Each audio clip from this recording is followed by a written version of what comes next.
Hello and welcome to the course. My name is Pablo, I'm the founder of Zenva. And in this course, you'll be creating a first-person shooter game in Unity. It's gonna be a lot of fun, you're gonna be doing a lot of really cool things. The main learning goals of the course are for you to build and learn to customize your own first-person controllers so that you can easily build characters that can navigate a scene in Unity in first person. We are going to cover a lot of first-person shooter game mechanics. Basically, shooting bullets, finding ammo, finding health potions, killing bad guys, all the fun stuff. Also, you will learn to use object pooling techniques to build more efficient games and save memory and CPU by reusing objects that you destroy, for example the bullets. Instead of destroying and creating bullets, we're basically going to reuse a pool of bullets just so that we can make our game more efficient. In the course, you will also learn to use the nav mesh component in Unity to create a pathfinding feature for your enemies, so that if you get close to them, they detect you and then they will chase you around the level. The main author of the course, Glauco Pires, is a game programmer who's an expert on Unity and other engines, and he works full-time as an online trainer at Mammoth Interactive. So the methodology of the course consists mainly on video lectures that you can watch at your own pace as many times as you want. You can stop at any time and adapt it to your own learning schedule. So that is a great way to learn. I'm a big consumer of online courses and YouTube tutorials myself, so I know how important this is. The course comes with the source code, and regarding the assets, the city that you saw is a free asset in Unity, and we will show you how to download it, how to use it, but we can't include it with the code that we provide because it's a third-party asset. But you can download it for free, and also you can use it on your commercial games if you want. One of the best ways to learn while taking an online course is to code along. Basically, have your code editor open and pause the video, type what's happening, run your game, run into issues, try to see what's happening. All that sort of stuff. That a more active style of learning is way more powerful than just watching. But then again, you have the freedom with courses to really learn however suits you the best. If you want to watch the entire course as if it was a Netflix show in a couple of hours, you're welcome to do so. And we have students that sometimes complete the same course. I've heard up to 3 times they've watched the entire course. That was actually our 30-hour course. So it's all up to you how you want to learn. And we ran a survey a while back where we asked over 300 students that completed their course how they did it.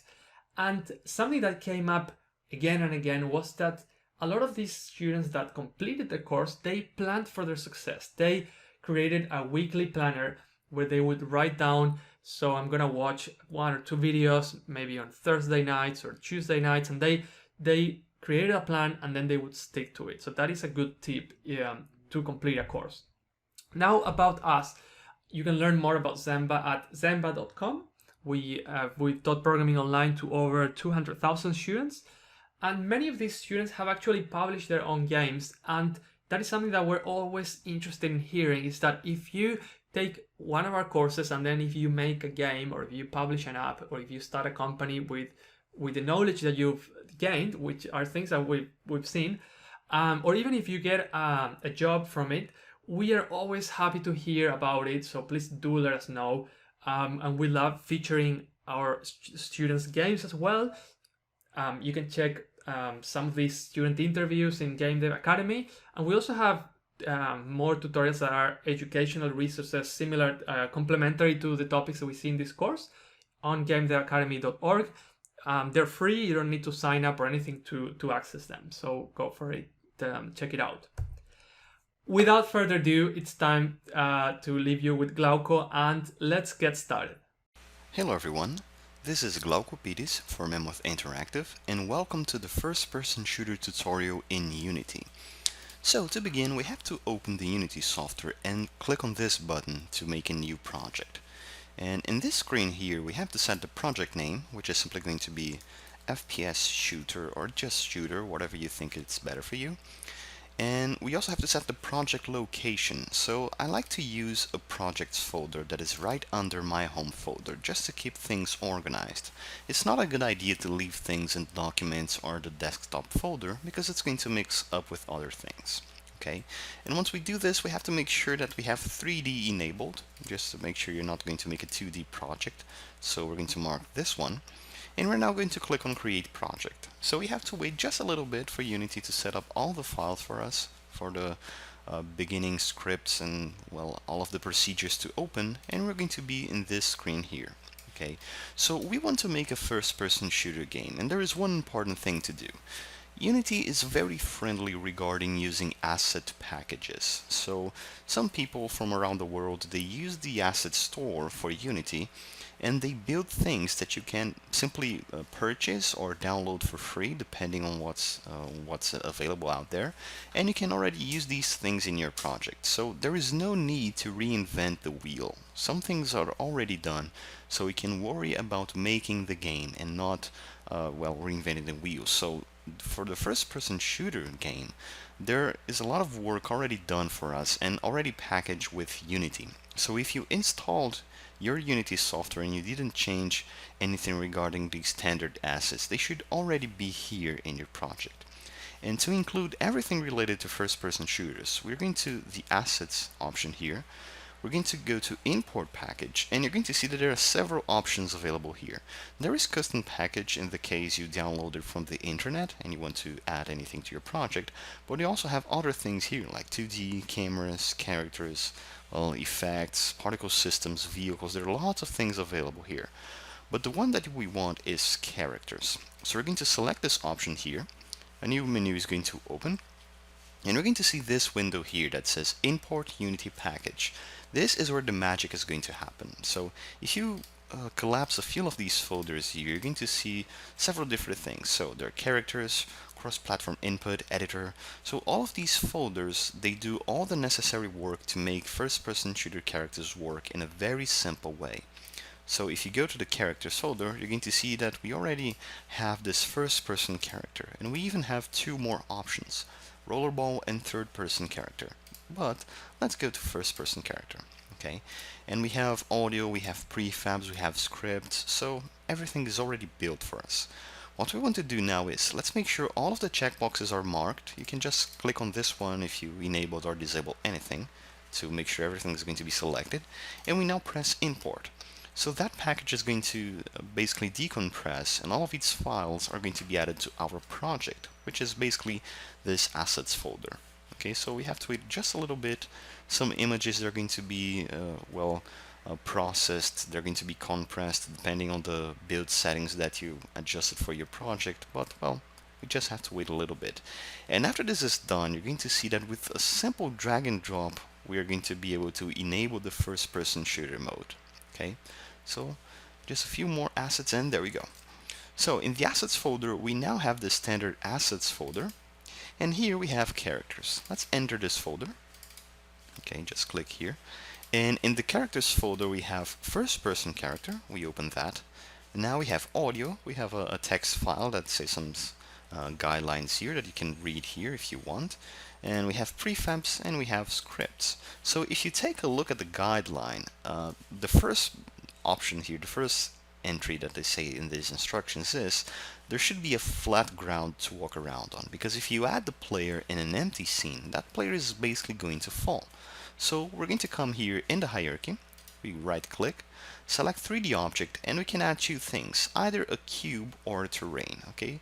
Or we could also use a plane as well. I'm going to start with a cube, okay? Even though the plane works just fine, we want to keep things simple, and well, we're just going to adjust this in a better way by using cubes. So I'm going to select this cube here, and we have a new entry in the hierarchy. I'm now going to rename that, so right click, choose rename, and I'm going to name this as floor, something very simple, and we have this cube here.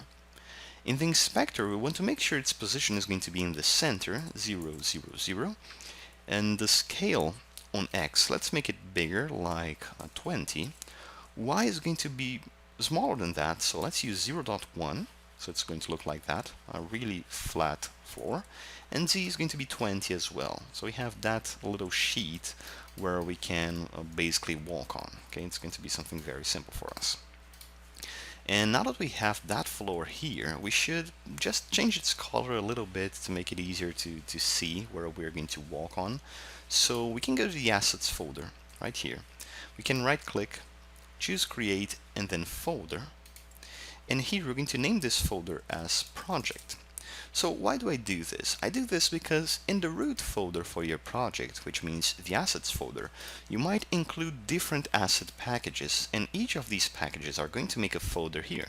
So we have standard assets, and maybe you want to add a multiplayer later, maybe you download an asset pack for a toonish level, and there's going to be another folder. So there should be several different folders for every different asset that you make. So a good idea is to make a project folder, because we're going to ensure that everything is going to be in this folder is created by us. It's not going to mix up with other folders.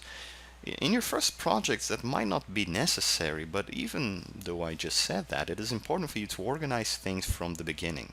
Okay, it's going to make a lot of difference once you evolve your project to something bigger. So here in this project folder, we now right click, choose create. I'm going to make another folder. I'm going to name this materials. And now inside this folder, we're going to make a material, which is basically the element that is going to shade this floor in a different way. So right click, create, then material. And I'm going to rename this as floor, simple as that. And with that here, we're going to change its color. Okay, you can just select the floor and look at the inspector, so its information is loaded here.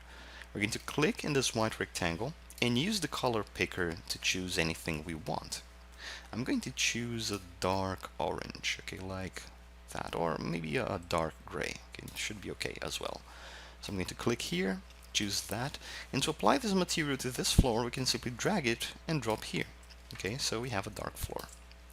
Alright, now if we go back to the first person character and look at the second instruction, it's going to say place the first person character prefab in this scene. So this is the magic that is going to happen.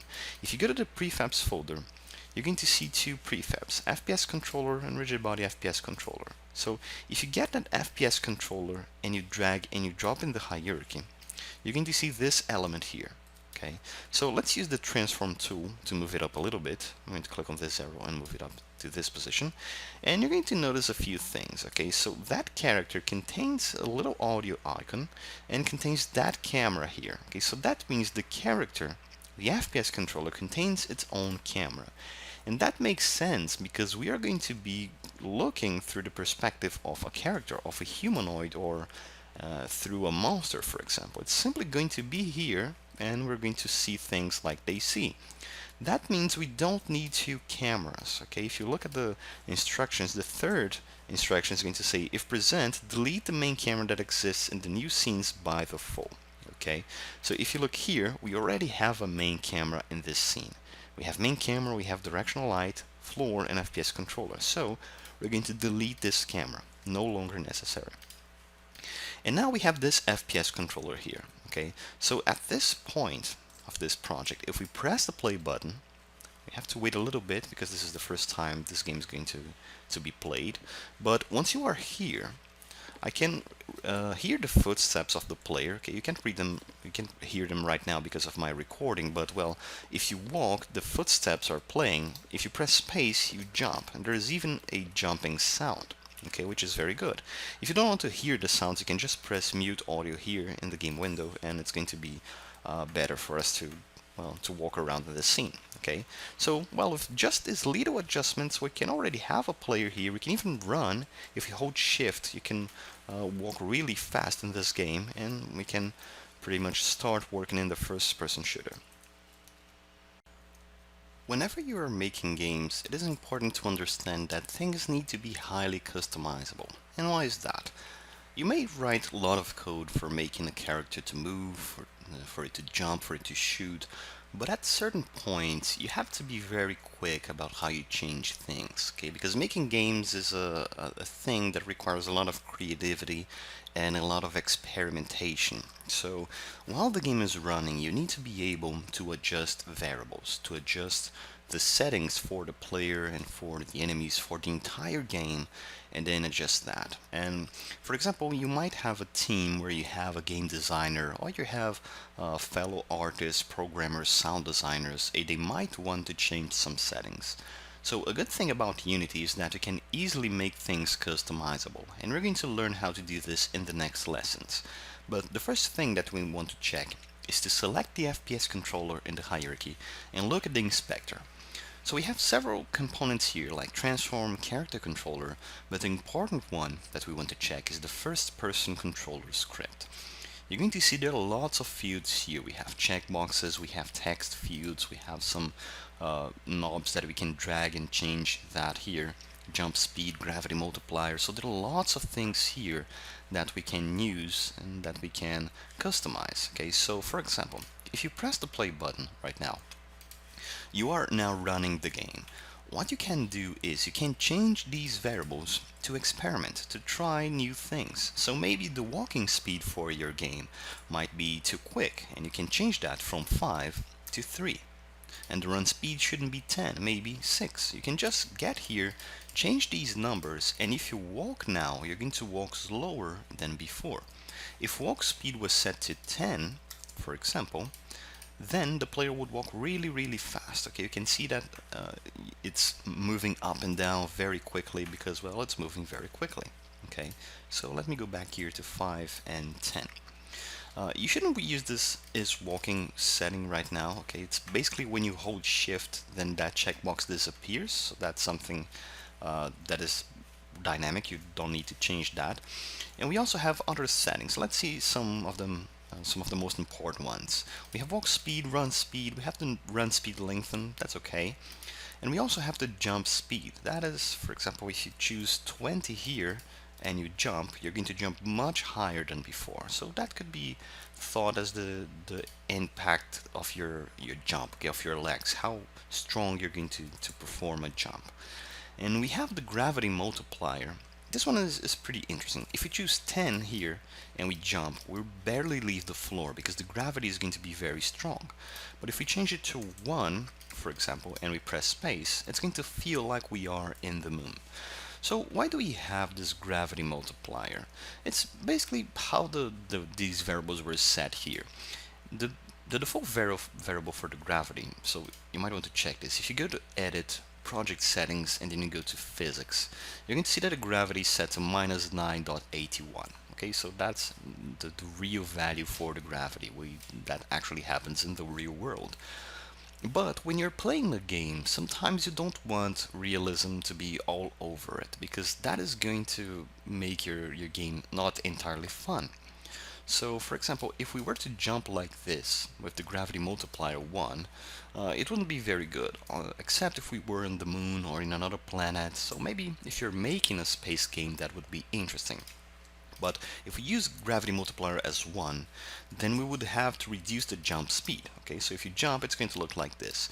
However, you see, we still have a lot of air time by doing this jump. Okay, we jump and then we return quickly to the floor, but that's not realistic at all. Okay, we're very that's very small, very slow movement. So that's why we have to play with two things: the jump speed and the gravity multiplier. And the value that we have here by default for jumping is pretty much default on every first-person shooter game you play. Either it's in a mobile phone, it's in a video game. Okay, it's pretty much it feels like that almost every time. Okay, so that's why we have this gravity multiplier.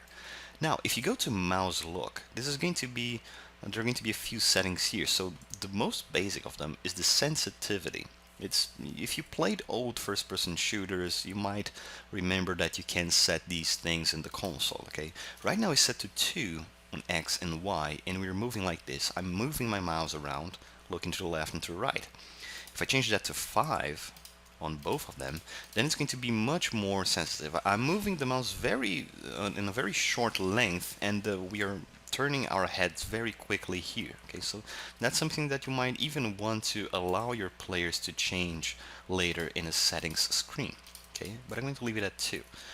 Now, we also have here clamp vertical rotation. This one is very interesting. Okay, so if you're playing a first-person shooter game, it is very usual for you to be able to look down all the way and to look up all the way as well.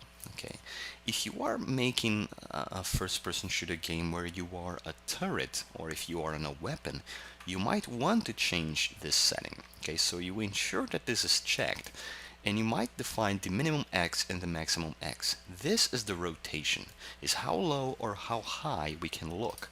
So if we change that to -20 and 20, for example, if I look up, there is a vertical limit. So right now I'm moving my mouse upwards, but we can't look up all the way. If I move the mouse down, same thing applies. I can't look directly, well, 90 degrees down. I can't look to the floor, but there is that limit here. That's interesting if you are holding a turret. And there also, one other interesting thing is we have the smooth setting. If you mark this checkbox and you look around, okay, so if you move your mouse, then Unity is going to ensure that that movement, that look movement, is going to be very smooth. It's going to slowly change from one target, from the one place you were looking before, to the place you were looking. So again, this is interesting for turrets. Since turrets might be very strong weapons, you might use low values for the smooth time, so it takes time for you to aim at an enemy that's coming at you. On the other hand, well, if you aim correctly and you shoot, you're going to destroy that enemy very quickly. Okay, so let me just restart the scene to reset these settings, and that's important. Okay, if you are in the play mode and you change these settings and you stop the game from running right now, all of the settings are going to be reset to how they were before you pressed the play button in Unity. So what you want to do is you want to tune your things, tune these values here, tune all of these fields, and write down the numbers that you think are going to work well. So you stop the scene, then set them and move forward. And another one that's interesting to see is the head bob. Okay, by default in Unity, that head bob is set as active. Okay, so if you look, you're going to have that movement as you are walking or as you are running. Okay, it's the natural movement of your head. It moves up and down vertically. But for some players, that might be nausea. That might induce some nausea at some players. So you might want to disable that feature completely. So you can just click on this checkbox, and if you walk, there is no head bob at all. Okay, that's common. And however, if you want to use the head bob, you can change its settings here. Okay, there's the horizontal, the vertical range, and well, some other settings here that you might want to change. Okay, and the same applies for the jump bob. If you jump and you land, you notice that there's a little vibration. Okay, if you change this bob amount to 1, for example, you can see that more clearly. So if you land, there's that little kick back, okay, when you land. It's like you're landing on your feet and your knees, they bend a little bit for you to land safely. Okay, it's something very natural. Well, I'm showing you that just to give you the idea that you can change and that you can customize things. Okay, and once you make your scripts, which we're going to do very shortly, we want to make sure it's highly customizable like this one here, so you can change things very, very quickly. And I'm going to leave the default values here because they work very well for me. I think they're, well, basically okay, but feel free to pause this video right now to stop the course a little bit and change to the values that you think are going to be comfortable for you. Whenever you change your scene by adding new game objects, by dragging and dropping prefabs here, you have to save it. If you look right now at the hierarchy, it basically says Untitled because we haven't saved the scene at all. And to save it, you can just go to File and Save Scene, or hit Command S or Control S, depending on the operating system you're loading this. So I'm going to press Save Scene, and I'm going to save this as level 1. Okay, it's going to be the first level that we're making. Now we press Save, and if you look, that file that I just added is going to be in the root of the project, in the Assets folder. So we want to make a new project, in a new folder inside this project folder, and drag the scene inside it. So I'm going to enter there, right click, create folder, and this is going to be named Scenes. And now I'm going back to the Assets folder, and I'm going to drag the scene and drop it here. Okay, now we make sure we have everything organized. And now that we have this, now that we have a floor, a directional light, and a player, we should be able to start working on shooting some bullets in this game. This is very important because, well, the first-person shooter is a shooter game. So we need a weapon and we need to shoot some pellets or bullets. So the first thing that we start by doing is to make a weapon here that the player is going to basically drag around. So at this point of this course, it is important for us to understand about hierarchy, how hierarchy works in Unity. So if you look at the hierarchy window, we have level 1 and we have several elements here. But the directional light, the floor, and the FPS controller, they all belong to an entity that is the entire game. Okay, so it is important for us to come here and right click, choose create empty, and rename this game object as game controller. This is going to be used later, but still it's important to have a notion of what's happening here. Okay, let me put this game controller in the position 000, so it's in the root of the world here. And now we're going to select all of the elements that we have here. We can select the first one, hold shift, and the last one, and drag and drop to game controller. So everything belongs to the game. Now the weapon is something that belongs to the player. Okay, and our player is this FPS controller. So we want to start by renaming this as FPS controller here to player. Okay, just so it's clearer for us that this is our player, the guy that is going to move around. Okay, so now we have this player and we want to add a weapon here. We want to add that weapon, whatever, it doesn't matter its shape, it could be a cube, it could be a sphere, whatever you want. It needs to be inside this first person character. Why is that? Let's make a little test here. I'm going to select the player, then I'm going to right click, choose 3D object, and then I'm going to choose cube. If you look at the game window, you can see a preview of what the player is looking. Right now, you can't see a thing.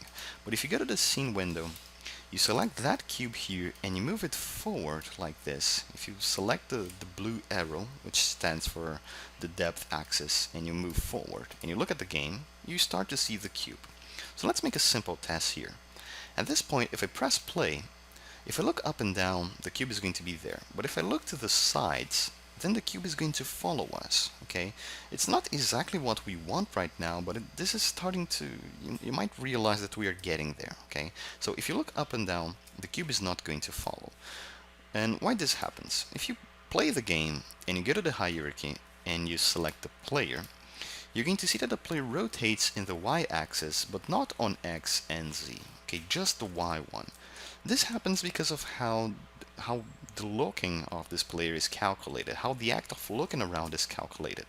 So if you press ESC now to regain the focus of the mouse and you select the first person character, you're going to see that it rotates on X. Okay, and by having X and Y, we can pretty much look anywhere.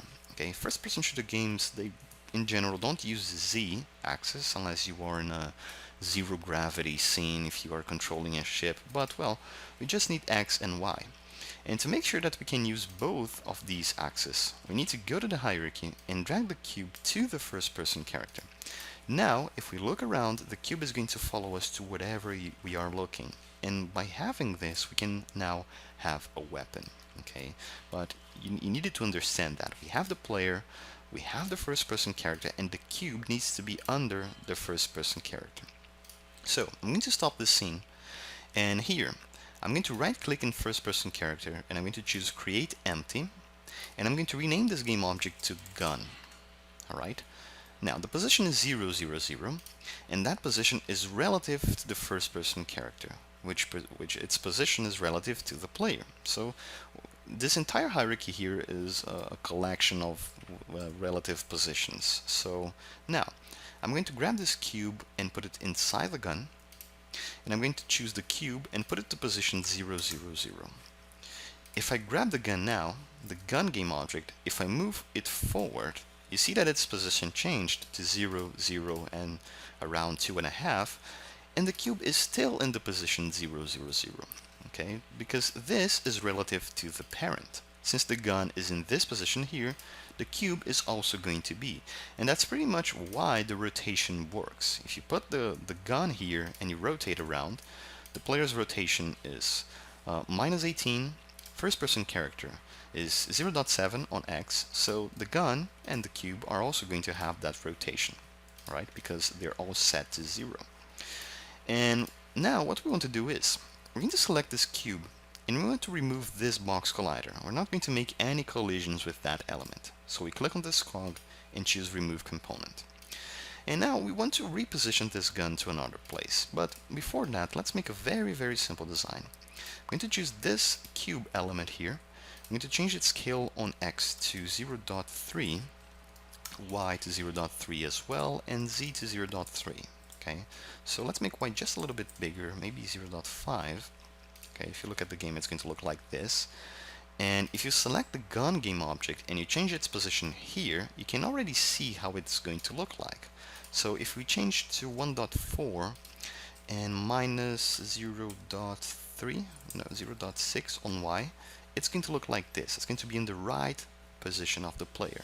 You can change that to the left side, of course, if you want. Okay, you just have to select the gun and change the value for the position here. If it's positive, then you add a negative sign, so it's going to be in the other side. Okay, and to finish that, we go back to the scene window. We're going to select this cube and we're going to duplicate it. So it's going to be in the same position as the first cube. We're now going to move it to another position in Z, so maybe 1 in Z. Y is going to be 0.3 and Z is going to be something like 1, okay, something like this. And now let's move it closer to the base of the gun, okay, to the handle of the gun, so 0.65, and we're also going to adjust Y, so it's going to be somewhere here. Okay, I think that's 0.1. So this is the shape of the gun that we have right now. Okay, we have the gun element, which holds all of the other elements inside, and we have the two cubes. If you go to the game window, you see that the gun is here, and if you press play, you're going to see that the gun is going to follow you. You can see that it renders some shadows, and if you want to disable that, because since we right now don't have a player model, you can just select the cubes, both of them, and where we have cast shadows, you can just disable that, and the shadows are going to disappear, and we just have our weapon here. Okay, so we can just walk around and the gun is going to follow us completely. And so this is not entirely dull. We now go to the project folder, materials. We're going to make a material for that gun. So right click, create, then material. I'm going to name that as gun, and we're going to click here and change its color to a light blue, like this one. After that, we can just drag and drop the material, and we need to ensure that we are in the scene window. I'm going to drag and drop here and drag and drop there. Okay, so we now have our gun inside the player. The gun contains no collisions at all, not going to be used, and we can walk around. So what we want to do now is to make that gun to shoot bullets. Now that we have this gun here, we need to work on the logic for shooting some bullets. So far we've been using things already provided by Unity. We made game objects, we had a directional light, we've used the first-person character, we've used some cubes to design this gun, but we don't have something specifically set to make the logic for shooting. Okay, that doesn't exist yet, so we have to make our own logic. To do that, we have to make some scripts. We're going to need a script for the player and a script for shooting bullets. But you might ask yourself, hey, we already have a script here. We have the first-person controller, so we can just open the script and then change it. Don't do that, okay? It's very important for you to understand that. This script is only for the movement and for the physics of the first-person controller. There's nothing related to shooting here. Yes, you could change that, it would work the same way, but it's better to have our own script that is going to do other things, okay, besides movement. It's not going to work with movement. So, to make a new script, we're going to the project folder. We already have materials and scenes, but now we right-click, choose create, then folder, and this one is going to be named scripts. Simple as that. And inside this folder, we're going to make two files. So, right-click, create, C# script. This is going to be player or hero, whatever name you want to use. I tend to use player because that's pretty much default in the entire, well, millions of games that you can make. Okay, we always have a player. And now we right click, create C# script, and I'm going to name this one as bullet, and then hit enter. So every time you make a script, there's this little spinning wheel here to say that the code is compiling, and after that's done, we can already work on using this script. So before you enter the script, it is important to remember to add it to the scene. to add it as a component to the player. So make sure you have the player selected in the hierarchy, and you can select the player script, drag and drop it either like this in the player or dragging it and dropping it here. I prefer this one because it's just faster, but make sure you have the player selected. Okay, so we have the player script, and that is going to basically, it's guaranteed that that script is going to load. Now I'm going to double click the player script, and you have to wait a little bit for MonoDevelop to open, but well, it already comes bundled with Unity if you haven't changed anything in the installation process. Okay, and we have that empty class here. So the first thing that we want to do is to understand when should we shoot bullets. Okay, and we have two methods here. We have start and we have update, and for clicking in Unity we should use the update method. Since this is called on every frame, on every time your game is processed by the device it's being ran, okay, so if it's in a smartphone, in a smart TV, whatever target platform you have, the update method is going to call once per frame. And this is the perfect moment that we can use to check if we are clicking. Okay, so we want to listen for the click in the left mouse button. Okay, so a basic left click. And to do that, we need to use an if block. So we're going to type if, open and close parentheses and the curly braces. And to ask if we are pressing the mouse button, we're going to type input to access the input class, the input system, dot get mouse button. And you notice that there are three options actually. Get mouse button is going to return true at every moment, every time, every frame the given mouse button is held down. So this is used for machine guns, for example, because if you hold down the trigger, then it's going to shoot bullets, several bullets, okay, dozens of them at every second. However, for pistols, that's not how it should work. We should use get mouse button down, because that's not an automatic weapon. You shoot one bullet for every time you press the trigger. So if you press the trigger, you have to release it and press it again. Okay, that's how basically pistols that are not automatic work. So if you look at the summary here in MonoDevelop, it says return true during the frame the user pressed the given mouse button. This is very important. Since we are using this in the update method, it's basically going to work. So get mouse button down. Now we're going to pass the button that we want to use. I'm going to pass 0 for the left mouse button, but you can use 1 or 2 for the right and middle mouse buttons. And just to see if this is working, we're going to print a message here. So I'm going to type debug.log, okay, so we can print a message in the user's console. And I'm going to pass, between quotes, the message fire. Now we're going to save the script, go back to Unity, and wait for that script to be processed. And after this is done, I'm going to press play. So the player is going to be back in the scene, we can move around, and if I click, you're going to see that a message printed here, fire. Okay, if you click, it's going to be highlighted in the console window, which is right here. Okay, so we can, if you click several times, we're going to see the fire message. So great, we already know how to listen for the left mouse button press. Now we have to actually shoot the bullets. And how do we do this? Bullets, they work a bit differently than some elements that we have here. We designed the gun, but how the game is working right now is we just have one gun. Okay, there is no need to transform that gun into something that can be reused later. But that doesn't apply for bullets, because bullets, they appear all the time. Okay, we need to make a system here where a bullet can be instantiated, okay, dynamically in the game, and then we take it off. Okay, so how do we do this? How do we make that work? We have to go here, so our hierarchy, and we have to make one bullet. So in the game controller, I'm going to right click, choose create empty, and I'm going to rename this game object as bullet. Okay, it's going to be in the position 000, but let's bring it in front of the weapon so we can see it once we design it. Alright, and inside that bullet, which is in this position, I'm going to right click, choose create empty, and I'm going to rename this game object to model. And then you might think, hey, we have something different now. At the player, we made a gun, and that gun already had the cube elements. But why do we have the model here? This is a tip that I'm giving to you because sometimes you need an intermediate game object before you add the visual elements, just like we have with the first-person controller. We have the main object and we have the first-person character. It's important to have this because if you want to make a ninja game, for example, where you have shurikens, you want to rotate the model. Okay, we just want to rotate the visual part of the bullet.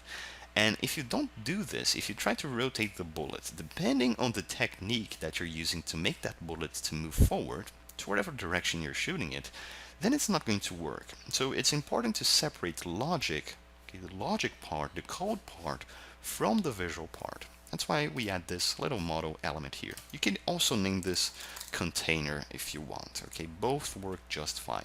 Let's use container. Now I'm going to right click, choose 3D object and then sphere. So you have this huge sphere in front of the weapon. I'm going to start by removing the sphere collider. Okay, it's not going to be present here. You're going to understand why. And scale is going to be 0.3, I think. Yes, 0.3 looks perfect.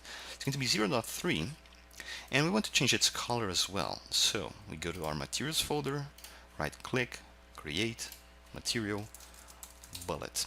And I'm going to change the color to yellow, so it's very easy to spot in the game. And I'm going to drag and drop here. And if you want to change the color and test it right in the game, you can just click here basically and change to whatever color you want. You will see the results immediately here. Okay, so why did I remove this collider from the bullet? Okay, you might know that colliders are used for basically processing collisions to see if one object is overlapping another or if there's a physical collision between them. I took it off from here because this is not where the collisions are going to be processed. It should be processed in the bullet game object, okay? Remember, this is the logical part and this is the visual part. So in the bullet, we need to add the bullet script to it. So we already made that. I'm simply going to drag and drop to the bullet here or here. We already have it, the script's here. Nothing special, but it's going to work. And now I'm going to click on Add Component, and we can add either a box collider or a sphere collider. So if you click on Add Component, you have that search field. Just type sphere, and we already have sphere collider. If you look at the scene window, it's a bit bigger than the bullet. So let's change that radius to 0.2. It's okay to make it bigger than the actual sphere because let's forgive the player a little bit if they miss a shot. It's important to have that little tolerance, okay, so the player doesn't get frustrated for missing a shot. But it's really up to you. If you want to change that to something like 1.5, so it's going to be precisely the size of the bullet, it's going to work, but I like to add a little tolerance. Now, this bullet is not going to behave completely in a completely real physical way. Okay, we're not going to shoot it and if it hits the floor it's going to bounce and roll around. We want to keep things simple. Okay, sometimes you have to simplify things so you're going to make sure that the game is going to behave very well. And because of that, I'm going to mark this is triggered checkbox. Okay, so we are just going to use the bullet for checking for overlaps. So basically, the bullet's going to go through elements. It's going to go through the floor if you shoot looking at the floor. It's going to go through the enemy. However, if it goes through the enemy, it's going to hurt it or kill it. Okay, so let's use this is trigger checkbox here. Alright, so we have the bullet, we have the sphere collider, and now that we have this, we want to transform this bullet into something that can be reused later.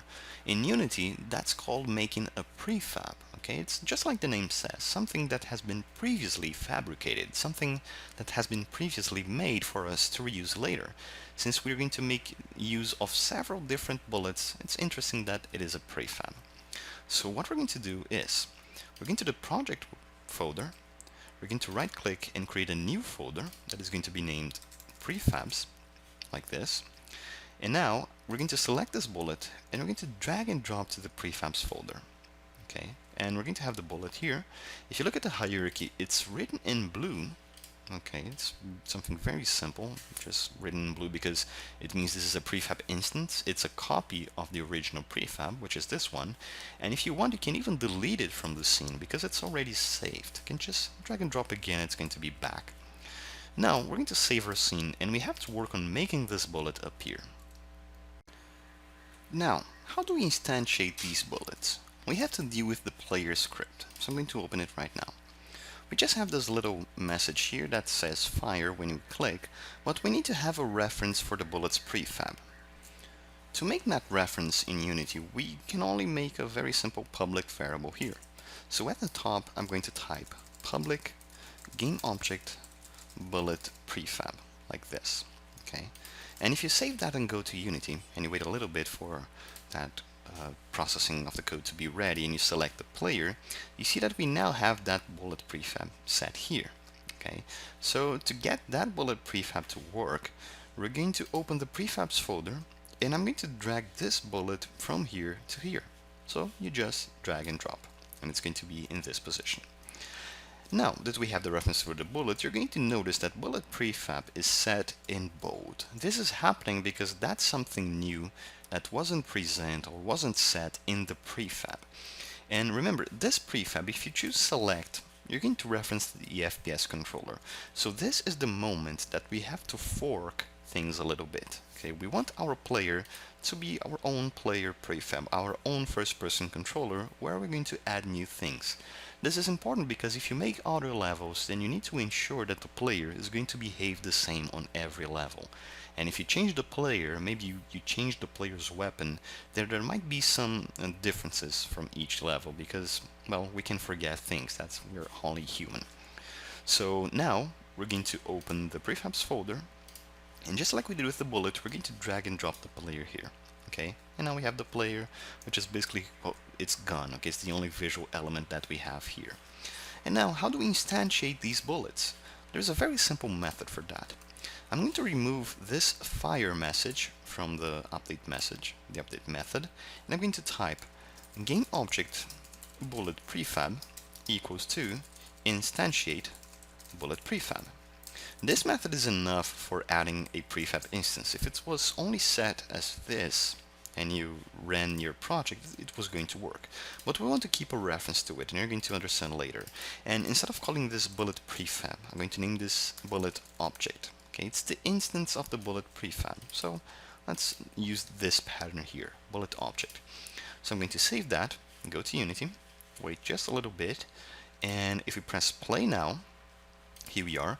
If we click, the bullet is going to be instantiated. So if you look at the hierarchy, every time I click, a new bullet is added here. But there is a problem. All the bullets are in this position, okay, which is odd why they're coming here. This is happening because the prefab, the way you save it, so even the position is going to be preserved. So when we instantiate a bullet, we want to add it to a certain position. So what we can do here is we can type bullet object dot transform dot position equals to transform dot position. What is this? We are accessing the bullet object that we just instantiated. We access the transform component and we change its position to be the same position of the player. Okay, so writing this is the same as typing this, which is the player script that you're dealing with, dot transform dot position. But you can just leave it like this. Now this time, if we save and go back and we give this a try, we can press the play button. Okay, so here we are, and if we click, it's going to be where the player was. Okay, so basically if I click, it's going to be where I'm standing. Okay, which is good. However, if we click, we need to step back for us to be able to see the bullet. So that's something that we have to adjust as well. And one thing that you might want to do is to make it spawn right in front of the player. Okay, so we're going to type here a plus sign and type transform.forward. So what happened here? We're setting the bullet's position to be where the player is standing plus transform.forward. And there is an interesting difference between these two values here. This is a vector3 element. Okay, it's a structure in Unity, a class in Unity that contains three values, x, y, and z, so you can position things. And this is basically a point in space. It's a place, basically. This one is also a vector3, but however, this is basically, you have to think of this as a direction. Okay, it's a vector, and its size is going to be 1. Okay, imagine there is an arrow that is going to point somewhere, so upwards, downwards, to the left, to the right. and its size is always 1 because this is going to make our calculations easier. But the thing is, this is not a place in space. It's an arrow that is pointing somewhere. So if we look to the left, transform.forward is going to point to the left. If we look up, transform.forward is going to point up. So this is basically what we need. This means that the bullet is going to be at the exact place where the player is, plus 1 unit in the direction the player is looking at. So now, if we try that again, if we wait for the compilation to be finished and we press play, this time if I click, the player is going to be 1 unit in front of the player, okay, which is great. However, you see that it's still not in a good position, okay, it's not exactly where we are looking. So if you go to the scene and you select the player, okay, the player is going to be here, you're going to see that the player is in this position. However, the first person character is in this position, so there is a little offset, a little vertical offset. So it's going to be important for us to have a reference to the player's camera, okay, which is here in the first person character.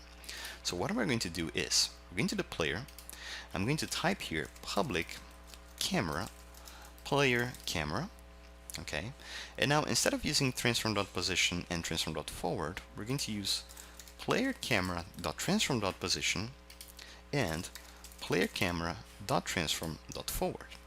Okay, it's important for you to see this difference. It's just how the structure of the first person character was made. Okay, we have the player game object here, but we have the camera, which is the first person character, here. Now we select the player and we're going to drag the first person character from here to here, so we're going to be able to reference its camera. And since we changed the prefab, we can hit the apply button for it to be saved. Let's give that another try. We're going to press play. Here we are. If I click, the bullet is going to be in front of me. If I look up or I look down, it doesn't matter, it's going to be in front.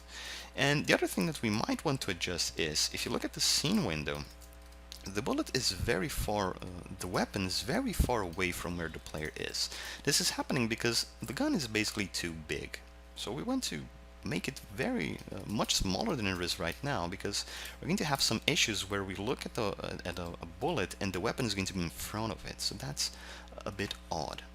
Now we're going to select the gun here, and to make that simple we can just scale it. So maybe I'm going to change that to 0.3 on X, Y, and Z, and you're going to notice that it's scaling the elements right below it in the hierarchy, okay, which is exactly what should happen because we have a hierarchy here.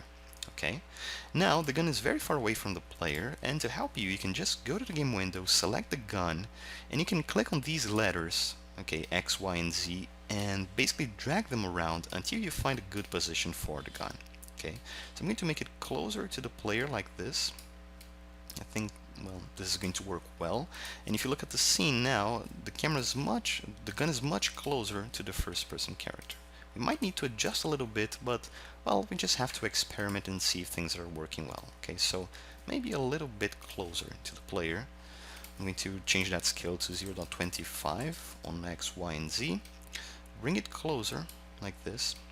X comes to the left as well, and Y moves up, so it's going to be better, okay? But, well, I think this is good enough. We don't have to worry too much about this because the bullets are going to move, okay? So now we're able to spawn bullets. They're not going to be very far away from the gun. It's going to be okay. But now we have to make these bullets to move forward, okay, because we are shooting them. So how do we do this? We already learned how to use transform.forward. So we want to use this to make the bullets to move in the correct way. So what we're going to do here is type bullet object dot transform dot forward equals to transform, or better yet, player camera dot transform dot forward. This is very important here because it's going to make your life much easier because otherwise we would have to calculate the angles. That's not necessary at all.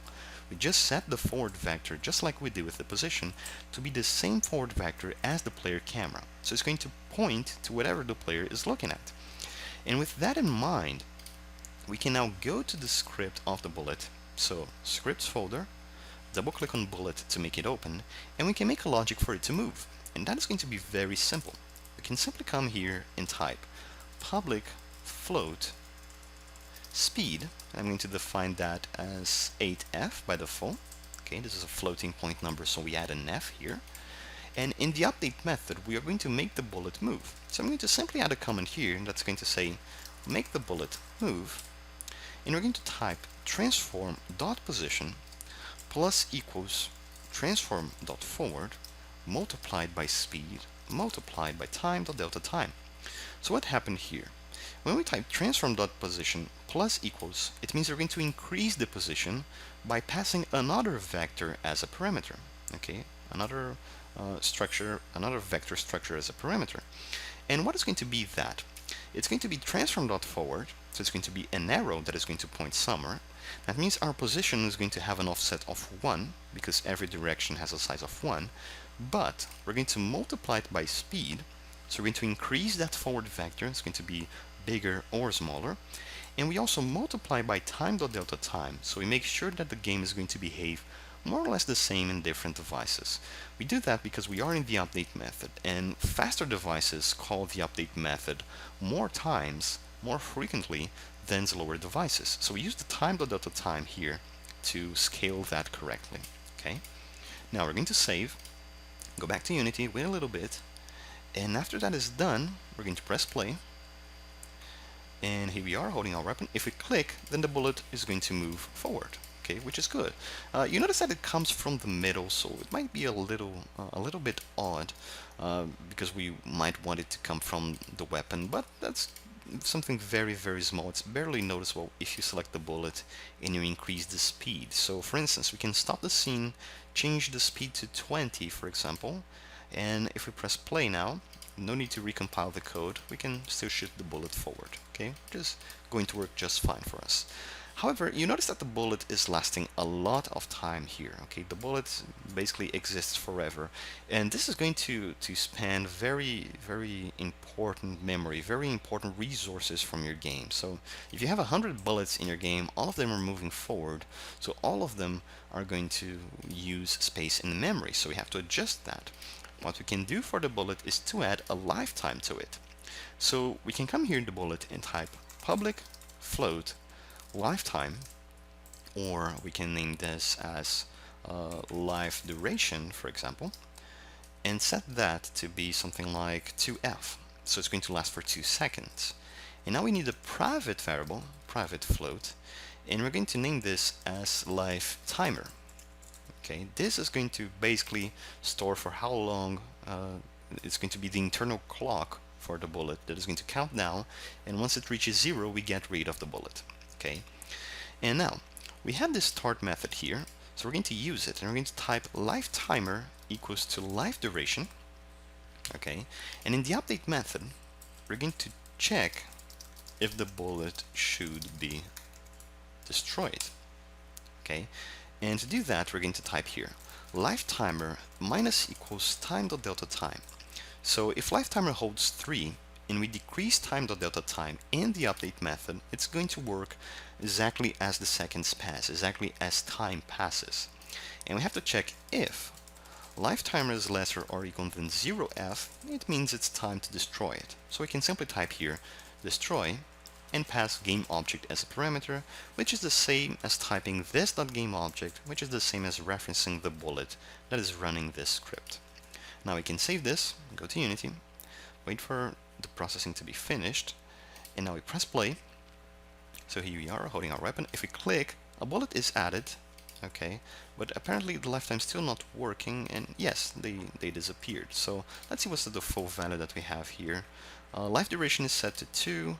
We set life timer to be life duration, so yes, they should last for 2 seconds. So I'm going to press play, 0, 1, 2, and the bullet disappears on the hierarchy.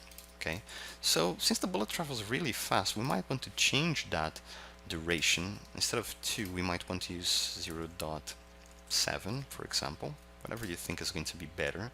But anyway, the smaller the lifetime, the shorter is going to be the duration where the bullet's going to be alive, and well, you're going to use your memory in a better way. Even though we worried about making the bullets not last forever, so they're not going to use very important space in memory, there is something else we have to worry about. Every time we add a bullet to this game, every time we do this instantiation process, it takes some time for Unity to get that element, to put it inside the game and make it work, okay? So actually creating and deleting elements, they are expensive operations, okay? So you have to avoid that as much as possible. And at that moment you might ask yourself, okay, I'm a bit confused now.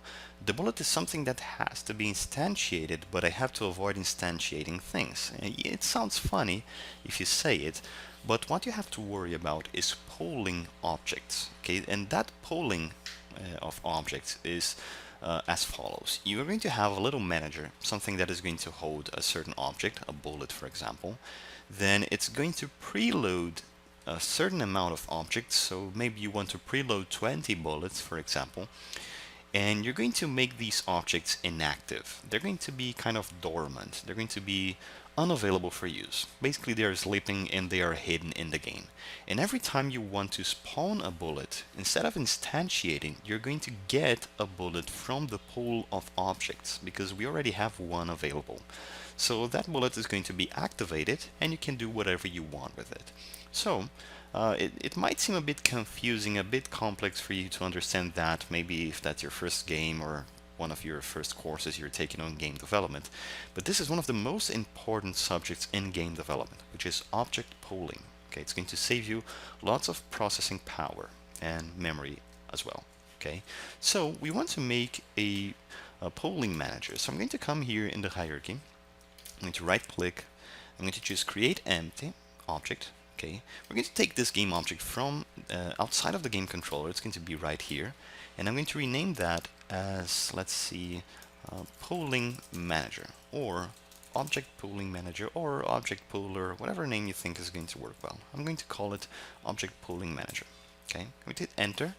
It's in the position 000. It's not going to make any difference later, but still, let's leave it like this. And now we need to make a script for it. So I'm going to the scripts folder. I'm going to right click, select create, C# script, and then object pooling manager. I'm going to hit enter. And before we move forward, we're going to make a folder. We're going to organize these scripts. So I'm going to right click, select create, folder, and I'm going to name this as game. And I'm going to select both the bullet and the player and drop it here. And I'm going to make another folder, and I'm going to name that utils. Okay. I'm going to put the object pooling manager inside there. Okay, so I worry about a lot about folders because it's important to keep things organized. And now that we did this, we're going to put a reference to that object pooling manager. I'm going to drag and drop the script here. So what we want to do is at the player. Okay, so if you open the player script, which is this one, instead of instantiating the bullet like this, calling instantiate, we're going to try to get a bullet from the object pooling manager. So we want to access the object pooling manager. But how do we do this? There are two ways. One way is to make the player to reference the object pooling manager and, well, make a direct call for it. But that might be a bit ugly, and that's not going to be easy to reuse later, because if you make other elements, if you want to pull particle effects, for example, or other bullets and several different things, you want to if you want to access the pooling manager from other places, from the player, from the enemy, from the turret, from the door, whatever element you have, you need to think of a better way to do this. So we're going to make a little mix of the singleton pattern. So the object pooling manager is going to have a reference to the only instance of that pooling manager that is going to be available in the scene, which is this little guy here. So what I'm going to do here is type private static object pooling manager instance. So there's going to be a reference to the instance of the object pooling manager. And now I'm going to type public, then static object pooling manager instance with an uppercase I. I'm going to open and close curly braces and type get, and once again between curly braces return instance. Okay, so it's a very simple pattern that we're making for defining a property. If we go to the player and we type player, if we type object pooling manager dot instance, we should access the instance that we have here. However, right now it's going to return null. So what we can do here is, instead of using start, we can use awake, and we can type instance equals to this. So the awake method happens before the start method. So we're going to ensure that instance is going to be set once this awake method is going to be called, okay? And all of the other elements can access it in their start methods. Otherwise we have to worry about the script execution order, but let's worry about that later, okay? So this is going to be to make us able to access the object pooling manager. So as a simple test, I'm going to make here another method. Let's get rid of the update. And it's going to be public and then game object, and let's name this as get bullet, for example. We're going to name it like this, and I'm going to print just a message here. I'm going to type debug.log and say hello, and I'm going to type return null. Okay, we're not going to return any bullets right now. So let's save this. In the player, just to test it out, I'm going to type object pooling manager here where we spawn a bullet dot instance dot get bullet, which is this one here. Okay, so let's see what happens if we do this. I'm going to save. Let's go to Unity. Let's select the console, by the way, to see the messages. And now if we press play, here we are. If I click, I'm printing the hello message, which means the player is accessing the object pooling manager without having a direct reference to it, which is perfect, exactly what we want. Now, we want the object pooling manager to be able to access the bullet prefab, to know what the bullet prefab is. So I'm going to type here, let's type below this pair of lines, public game object bullet prefab. Okay, so let's save this, by the way, go to Unity, wait a little bit, and in the object pooling manager we're going to drag and drop the bullet just like we did with the player. So prefabs bullet, drag, drop, perfect, there we go. And now what we want to do here is we want to preload a certain amount of bullets. So I'm going to type public int bullet amount, and let's use 20 as default. And here in the awake method we're going to instantiate 20 bullets, but we're going to leave them disabled. So how are we supposed to do this? We're going to type it like this: for int I equals to 0 while I is lesser than 20, then do something, and finally I++.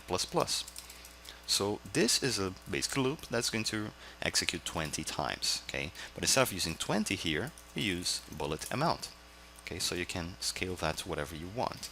And when this happens, we're going to type game object bullet object, or we can just type here prefab instance, because we want to make that easier to reuse later, equals to instantiate and then bullet prefab.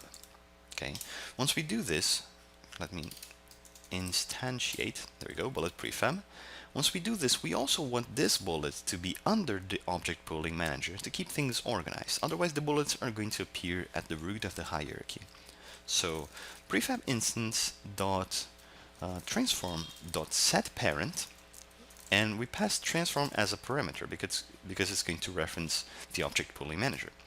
And after we do this, I'm going to type prefab instance dot set active, and I'm going to pass false as a parameter. Okay, so we're going to instantiate 20 bullets, and all of them are going to be disabled. So this time, if I save this, I go to Unity and I wait for the processing to be finished. If we press play and we look at the hierarchy, you see that the object pooling manager has an arrow because it contains several objects inside it. If you open, you're going to see the 20 bullets in their sleeping, in their dormant state. Okay, which is good. Now we have them. Now for the get bullet method. What we have to do is we have to store all of the references for the bullets that we have here somewhere. So we're going to need a list of bullets. So here I'm going to type private list of type game object, and it's going to be named bullets. Simple as that. In the awake method, before we instantiate the bullets, let's add a comment here. So preload bullets. We're going to type bullets equals to a new list of game object. Okay, that's a generic list of game object.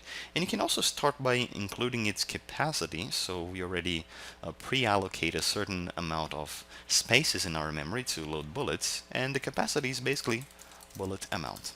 Okay, so we're going to make a new list that can store up to 20 bullets, which is good.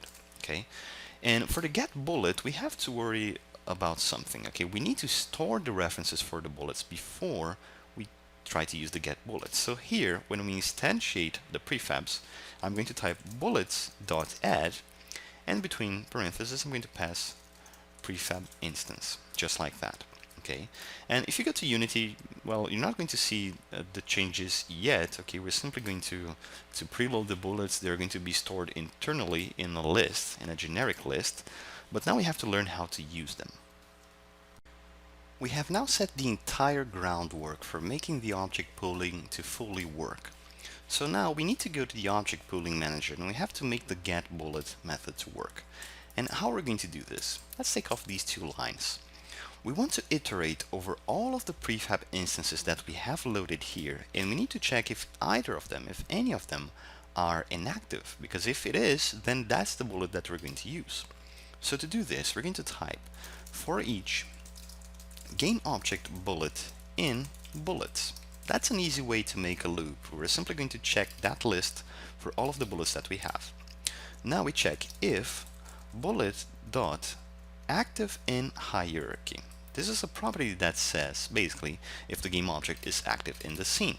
Okay, but instead of checking if it's active, we want to check if it's inactive. So we add an exclamation mark in the beginning of this statement. Okay, so we check if we have anything inactive. If this is the case, then this is the bullet that we want to use. So the first step is we're going to make it active by typing bullet.setActive and pass true as a parameter. So the bullet is going to be back to its how it should be. And after that we type return bullet. Okay, but there is a problem here. Maybe all of the bullets are being used, so we are going to iterate over all of them. None of them are going to be available because they're all already in the scene, and then hey, we have to return something. If we reach this state, then it means we should instantiate another bullet. So we can just grab the code that we made here for making a new prefab. Okay, we can just copy that and paste here. We're making a new bullet. There is no need to use this set active here. So we basically make a new prefab instance, we set its parent to be the object pooling manager, and finally we store it in the bullets array, in the bullets list. And after we do this, we type return prefab instance. Okay, so that's going to return what we just added. Okay, we're going to basically add the bullet. And back in the player, instead of using this instantiate method call here, we're going to use the get bullet from the object pooling manager. So I'm going to paste it here. Alright, so now the bullet object is spawned by using the object pooling manager. I'm going to remove the reference for the bullet prefab. The player no longer does need to know what is the exact prefab. And in the bullet, there is one important step here.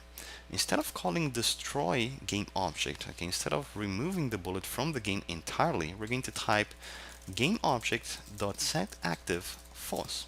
Otherwise the bullet would disappear after it has been instantiated, and then it would happen over and over again. Okay, so we did all of these changes. Let's test them out. I'm going to save that, and let's go to Unity, wait for the compilation to be complete. I'm going to change the bullet amount to 2, okay, and I'm going to press play. So if we go to look at the object pooling manager, we have 2 bullets. If I shoot one, you see that it got active and then deactivated, but then if I click again, the bullet quickly blinks in the screen. So why is this happening? If you go to the bullet script, you're going to see that the live timer is only set in the start method. And very important to know is, the start method is only called when the object is instantiated. But since this is going to be pooled, we're going to change the start to on-enable. Or on-enabled. So let's give this a try. Okay, I'm going to save this. Let's go to Unity, wait a little bit more, and we're going to press play. Okay, I'm going to click here, and yes, on enable is the case. And now every time I click, the duration is set back to its original state, okay, to the entire lifetime. And take a look on the object pooling manager to see how things are working here. If I click, bullet 1 is instantiated. If I click twice, both of them are active, okay, because both of them are, well, we need 2 bullets in this case.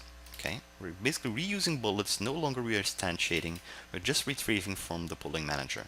If I click several times, new bullets are adding to the pooling manager. So I can click 4 times very quickly, and it's going to use all of the bullets available. Okay, so basically you can click like crazy very, very frequently, and the bullets are going to be reused. No more memory allocation, no more there's no more a very large amount of processing involved into adding these bullets, and now you can pretty much see the limit that you have here. So 7 bullets, but let's change that to 8 just to make sure. Okay, so the game is going to have a little time to load in the beginning, but that's going to save you a lot of time in the future, and it's going to make sure that the game is going to be well, very efficient. The way we have implemented the game right now is a bit unfair. To be honest, it's pretty easy on the player, because if enemies appear, you can just click like crazy like this, you can shoot lots and lots of bullets, and that's a never-ending process. We can just shoot them around all the time. But the problem is, well, we don't want that to happen. We want the player to have a limited amount of ammunition. So we have to work on this logic. What we're going to do is, we're going to open the player script by double-clicking it. Here we already have the definition for the player camera, and we're going to put here also a public int ammo, like this. And there is a tip that I give for you. If you save the script right now and you go to Unity, and you focus on your player and look at the inspector, you're going to see the 2 fields here. They are behaving correctly. But you can make things a bit more organized, because you might want to group variables from time to time, so it's easier to read in the editor. Remember how I told you how important it is to make things very easy to use in the Unity editor so you can change variables? So that's part of that. We want to use an attribute here. So I'm going to open and close brackets. I'm going to type header, open and close parentheses, and between parentheses we're going to give a name for the label that is going to appear in the editor. So I'm going to type here visuals. Now down here I'm going to once again add the brackets, then header, then parentheses, and finally we're going to put the string gameplay. So there are 2 different groups of variables right now. Variables that are about the visuals of the player, so the player camera or any other things, and the gameplay, so the things that are going to tune the game. If we save now and we go to Unity, we wait for the compilation process to be finished, and if you look here now, we have 2 very nice labels that are going to help us identify things in a quicker way. And the ammunition is actually something that's pretty simple to use. So for example, in start I'm going to say that ammo equals to 10. So we start with that amount. And in the update function, in the update method, before we spawn any bullets, we have to check if we have enough ammo. So here I'm going to ask if ammo is greater than 0. That's the only condition necessary after you check if you are pressing the mouse button for the player to shoot. So if ammo is greater than 0, we're going to type ammo minus minus, so we decrease 1, the amount of 1 that's stored in this variable, and then we instantiate the bullet. So let's save this, go to Unity one more time, wait for that to finish compiling, and now if we press play, you might see here in the gameplay area, in the ammo variable, that once the game starts it is set to 10. And as we click, ammo is decreasing, 6, 5, 4, okay, just take a look at the right side of the screen, take a look here, 3, 2, 1, then 0, and if I try to click again, well, I'm out of ammo. I'm going to need to escape from here, avoid the enemies so we don't die, because we can't defend ourselves. Okay, so I just made that variable public to illustrate that functionality, but we're going to do things a bit more differently. Instead of ammo here, I'm going to put initial ammo, and let's use 12 as the full, for example. And we're going to make a private variable that is actually going to store the ammo for us. So private int ammo, and in the start we're going to say ammo equals to initial ammo. Okay. Now, if we save that, go to Unity, we should see the default value for ammo here, which is going to be to 12, set to 12 like this.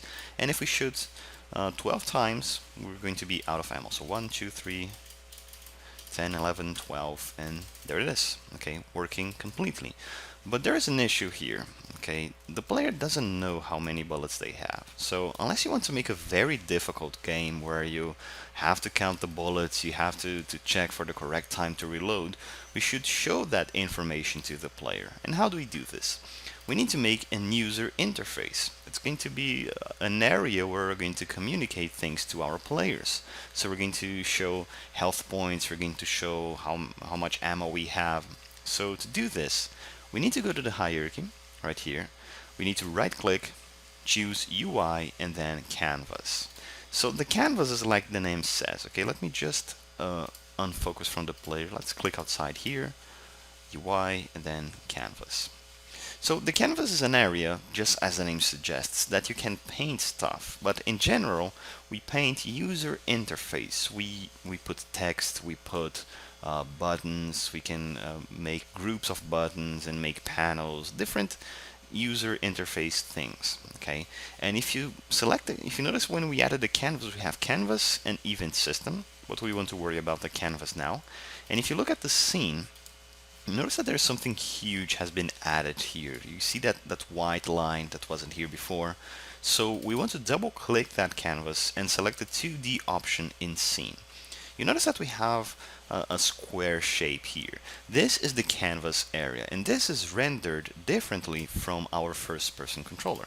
Okay, so we have our character here, and it contains its own camera where you can see the gun and you can see the floor, you can see the bullets that you are shooting, but the canvas is only going to draw UI stuff. So for instance, if we come here in the canvas, if we right click, choose UI and then text, we're going to add a text field here. You can even see now that it says new text. Okay, and before we do anything else, just to show you how separate things are, you can even go to game.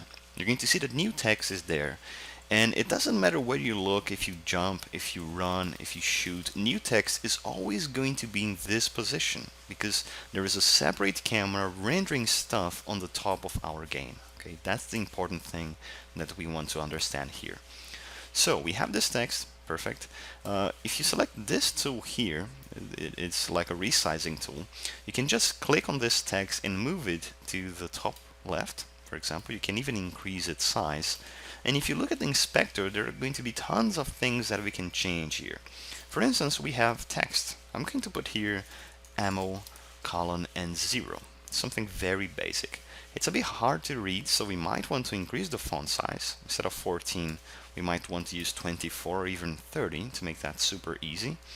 The alignment seems okay, but the color needs a bit of an adjustment. So I'm going to click on this rectangle.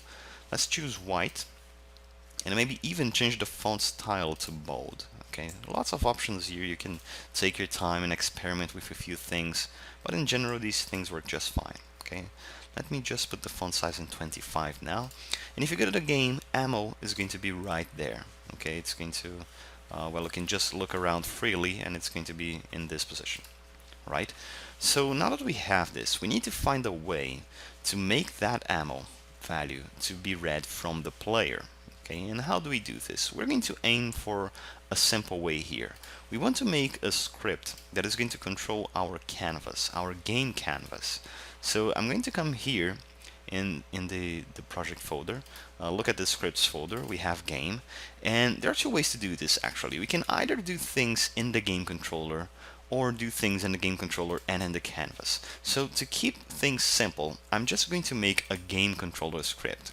This is going to control several aspects of the game. It's going to control for how long you are alive. We're going to check if the player is dead and then send a message if they die or not. It's going to count the ammo. So you can just come here in the game folder inside the scripts folder, right click, choose create, then C# script, and this is going to be named game controller. So we hit enter, wait a little bit, and after the compilation process is done, we're going to drag the script and apply it in the game controller. Okay, remember you have to have this game object selected. Now, I'm going to double click the game controller and we should be able to do several things here. Okay, so the first thing that we want to do in the game controller, and that's very, very basic, is to know where the player is, who the player is. So I'm going to type public player, a very simple variable. So if you come to Unity, you're going to drag the player and drop in the variable that is going to appear now. Okay, So we just drag and drop, right? So this is related to the game. So let's add a header here, a header, and then the text game, for example. In here, I'm going to add another header for another section of fields that we're going to add, and this is going to be interface, or simply UI, user interface. And we need to know what is the class that we use to change this text. Well, the class is simply text, it's the same name, but to use it we have to include a new namespace here. So as you work with Unity, as you use other classes, you have to include other namespaces from time to time, so you're able to deal with other aspects of the game. So if we want to deal with UI, with user interface, we need to type using Unity engine.ui. Okay, very simple. And here, where we have the header for UI, I'm going to add public text ammo text, just like that.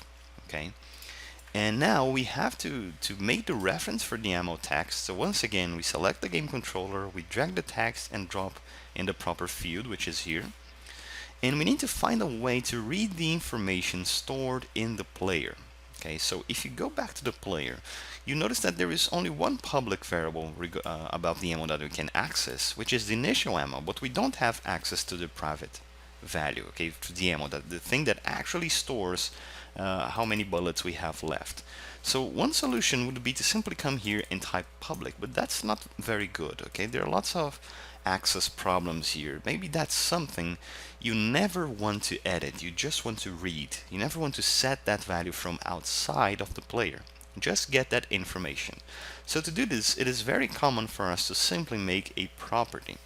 To make a property, we can type public int ammo with an uppercase A, and instead of using semicolons, we're going to open and close braces, because properties, they kind of behind the scenes have two different methods, a getter and a setter.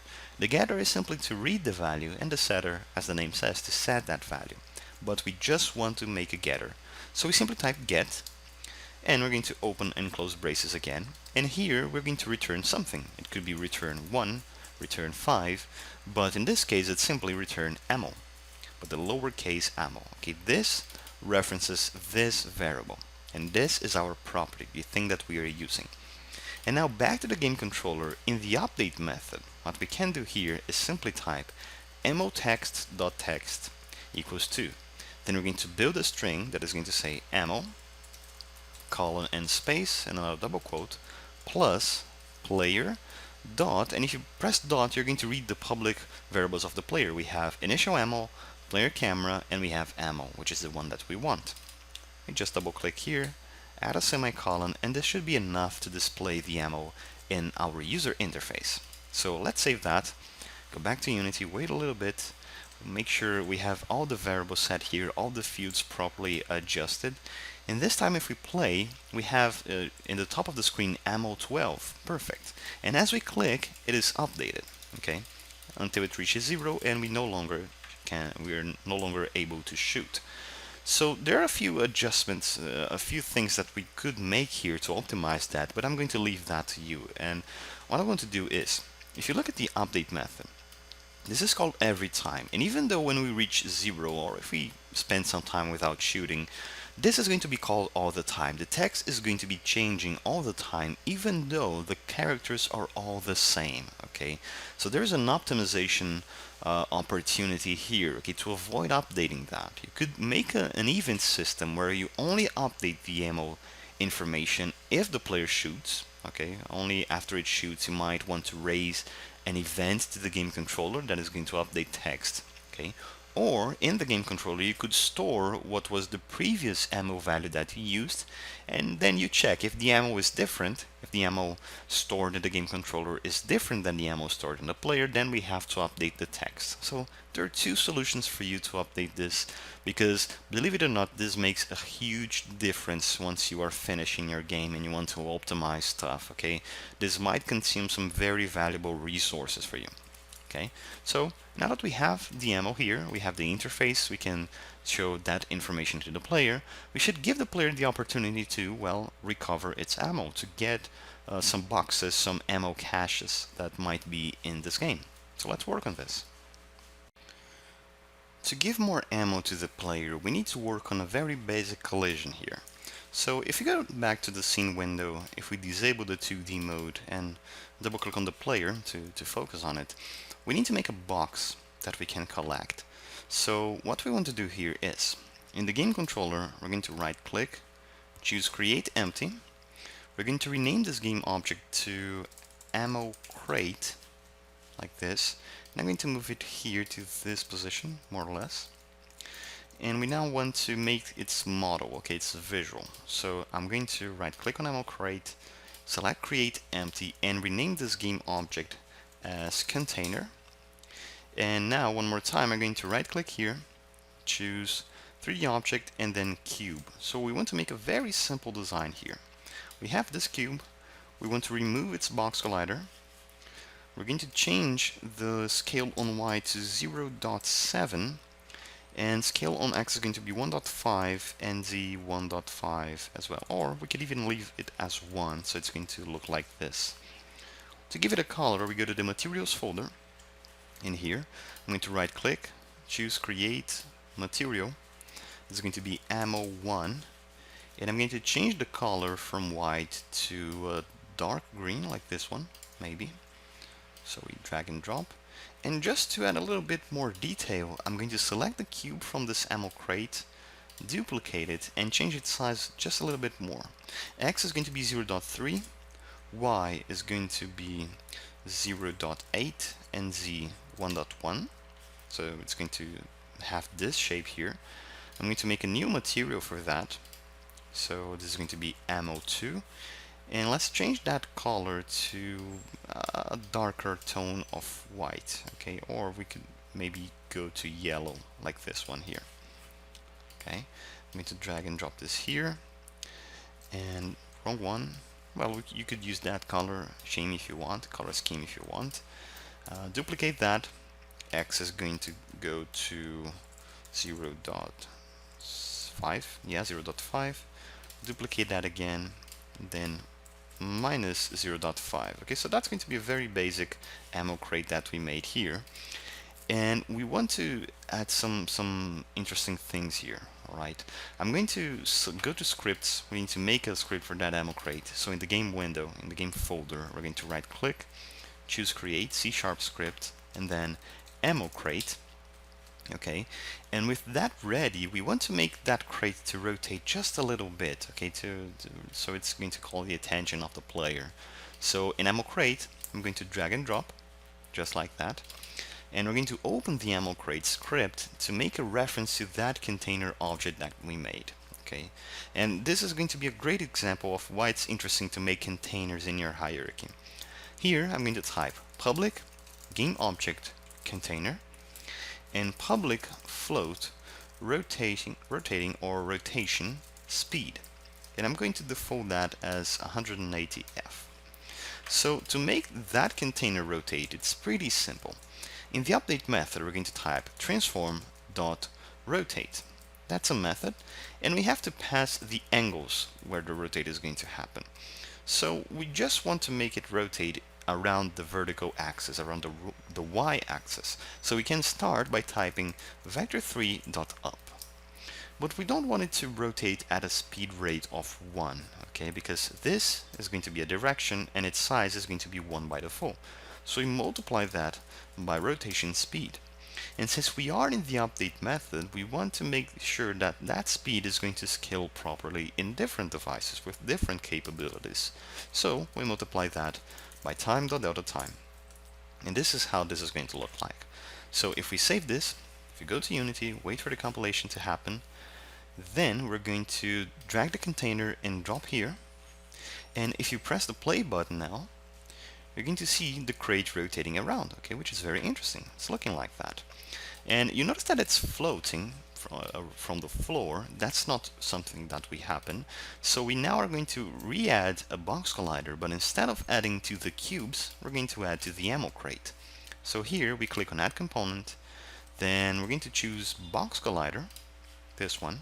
Even though it's not entirely cubic, we can just change the size of that. So on X we can use 1.4 or 1.5, for example. Y can stay at 1. It's okay for it to be a bit above the floor. And now we click on Add Component, and here we're going to search for rigid body. Okay, so we have the rigid body, which is going to apply the physics to this ammo crate, and this time if we press play, then the crate is going to fall on the floor. Okay, and it's very easy to spot in the level. And what we want to do as well is to add a very simple particle system here. What I'm going to do is, we could add that particle system either in the container or the ammo crate. Let's add it in the ammo crate. So right click here, we choose particle system, and notice that we have that system throwing particles at a certain position. We want to change the rotation on X to -90, so it's going to point up like this. The duration of the particle system, let's make it smaller, so 0.5. Okay, start lifetime 0.5 as well, so particles are going to be spawning, they're going to last for a low amount of time. The speed could be 3, maybe, and the start size could be smaller like that, so 0.3 for example. And now it's looking like that, but if you want to make it throw more particles, you can just open emission and change that rate from 10 to maybe 30, for example. So it's going to look like this. And by just making these changes, we can already press the play button. We have the ammo crate around, and we have the particle system like that. Okay, it's rotating, it's throwing particles around. So it's very, very easy to spot an ammo crate around, and if you are low on ammo, you should go there and get that crate.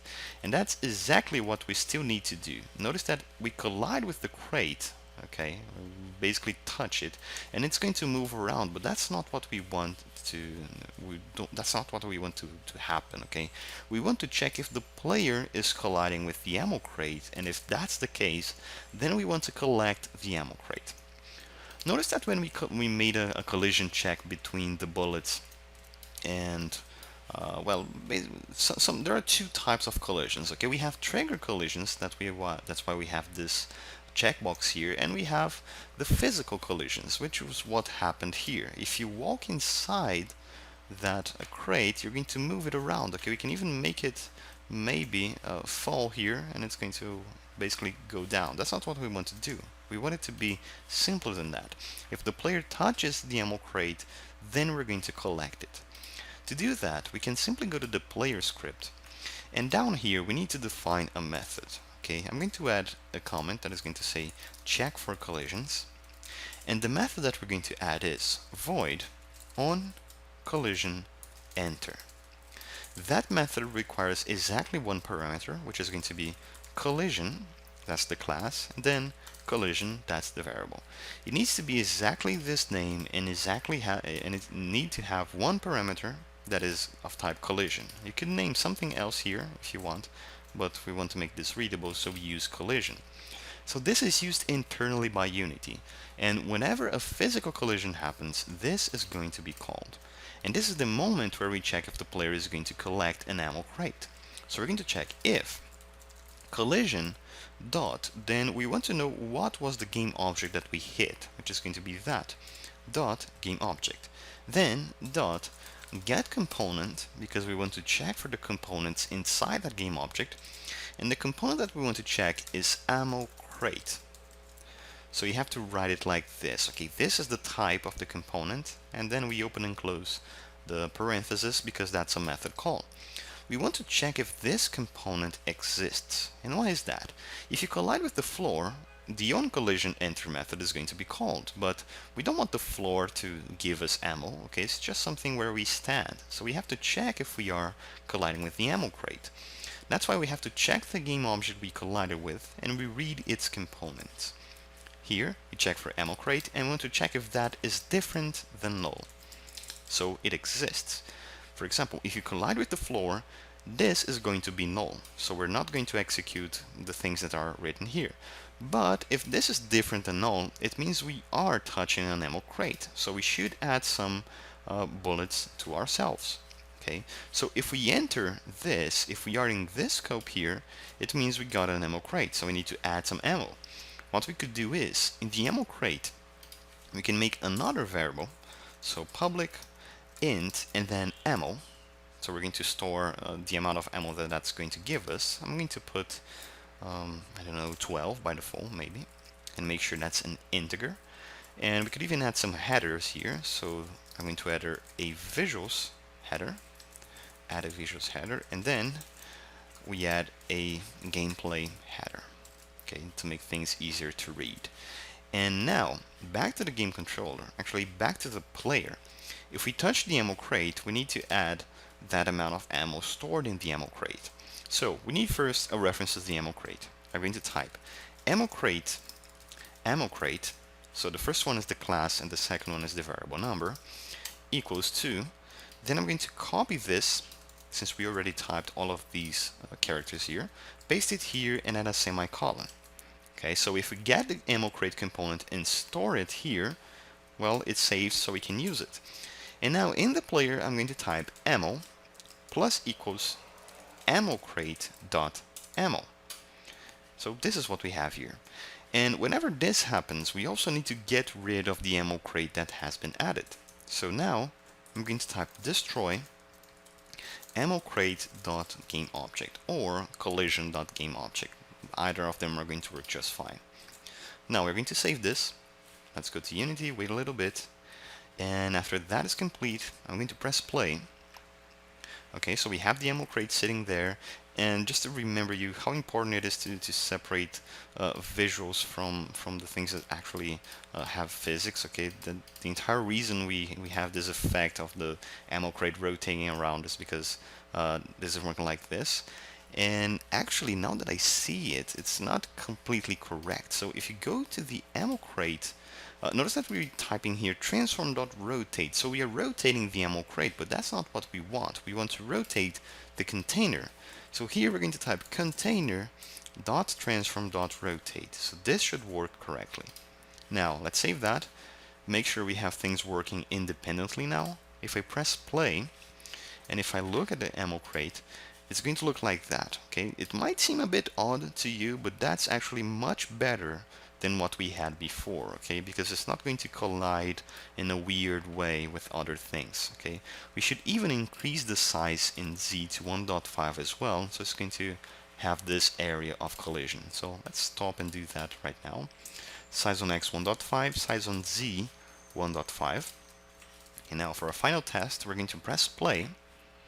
And the crate is here. If I walk inside it, then notice that we're still not raising that event. That's still not happening. So we need to check what's going on. So let's go back to the player. We have the onCollision enter. Let's check if we are making collisions. So debug.log, then collision.gameObject.name. That's a very normal debugging process. Let's print the name of whatever we are entering, whatever we are touching, to see if it's working correctly. We open the console, you press play, and here we are. Notice that collisions are not being risen. Okay, so maybe that's happening because the way the collisions work with the player are a bit different because we are using the first person controller. So let's see what's the solution for that. So the way we do this is a bit different when we deal with the first person controller. Okay, that's not very common. It's completely different with simpler solutions, but it needs to be different because we're using the first person controller. So instead of onCollision enter, we're going to use onController collider hit, and the parameter is going to be of type controller collider hit collision. I'm going to name hit. And we're going to change a few things. So instead of collision.gameObject.name, I'm going to put here hit.collider.name. And here, instead of collision.gameObject.getComponent of type ammocrate, we're going to use hit.collider.getComponent ammocrate. Okay, so here and here as well. Hit.collider.getComponent ammocrate. So we're able to test the collision properly. Okay, so back to Unity. We wait for the compilation to be complete. We now press the play button. Okay, so here we are in the floor. Notice that we are able to process that we are touching the floor, but we're not getting extra ammo. And if we walk towards the ammo crate, we got more. Okay, we now have 23. And that's completely easy, okay, to do. Let's just take off that print here. And if you go to the ammo crate, you can just change the value it's going to give the player. So instead of 12, maybe 24. And if you walk towards that crate, then you're going to have 24 extra bullets like that. Okay, we had 12, now we have 36. And just to make sure that this ammo crate is going to be saved, we can turn it into a prefab. So we open the prefabs folder in our project window and we drag and drop the ammo crate here. Okay, so we now have a fully functioning ammo system. Now that we made an ammunition system for the player, we should also make a health system. This is going to be essential in this game because we need to add some challenges to the player. There are going to be several enemies shooting at the same time and you have to avoid them all. But the important thing is, if you are hit, you're not going to die instantly. You're going to have a chance, you're going to have a shot at recovering your health points or basically survive for as long as you can. So in the player, we're going to open the player script, and just like we have the ammo, we're going to have the health points. I don't think there's a huge need to make an initial health here, but just for keeping the consistency, I'm going to add here a public int initial health, and that's going to be 100 health points. And down here, we're going to make the same thing we did with ammo. We're going to add a private int health, and also public int health with uppercase H, then get, and finally return health, just like that. Okay. In the start, we're going to type health equals to initial health, and after that we are already able to go to the game controller and update our interface. We're going to come here. I'm going to add a public text health text. Alright, let's also remove the start method, not going to be used right now. And here in the update method, I'm going to type health text.text equals to health, a colon, okay, then we close that, plus player.health. Okay, so if we save this and we go to Unity, we should update our scene window to include that health reference. Let's take a look at our hierarchy. We're going to double click canvas and choose 2D to have a better way of editing things here. Right now we just have this text game object. Let's rename it to make it better. This is going to be ammo text. I'm also going to resize it a little bit more so it's going to use this space in a smarter way. And I'm going to move it down like this. I'm going to duplicate this ammo text. Let's move it up as well. And we're going to rename this to health text. And up here, I'm going to rename this to health, then a colon and a 0. Okay. And now, back to the game controller, we need to put a reference to the health text. I'm simply going to drag it and drop here. And just by doing that, if we press play, then we have health 100, and now as we collect it, it's going to be 36. And once we have these added to our interface, we need to worry about making sure that the player can be hurt. Okay, so how do we do this? We need to make a simple test. Okay, we don't have any enemies right now that are going to shoot at the player and walk towards the player, but that's not going to keep us to implementing a system where if you hit something, if you hit I don't know, a spike for example, then you're going to get hurt and you're going to lose some health points. So in the game controller, I'm going to right click, choose create empty, and I'm going to rename this game object to spike. Okay, let's move it to this position and move it up a bit. Then right click on spike, create empty, and renaming this to container. And finally, let's make something that looks a bit menacing. So right click on container, 3D object, then cube. I'm going to remove the box collider from this cube and change its scale on X to 0.2, actually 0.4 on X, 0.4 on Z. Let's move the spike upwards a little bit. I'm going to duplicate this cube and rotate it 90 degrees on X. Then duplicate it again and rotate 90 degrees on Y. So we're going to have this shape here.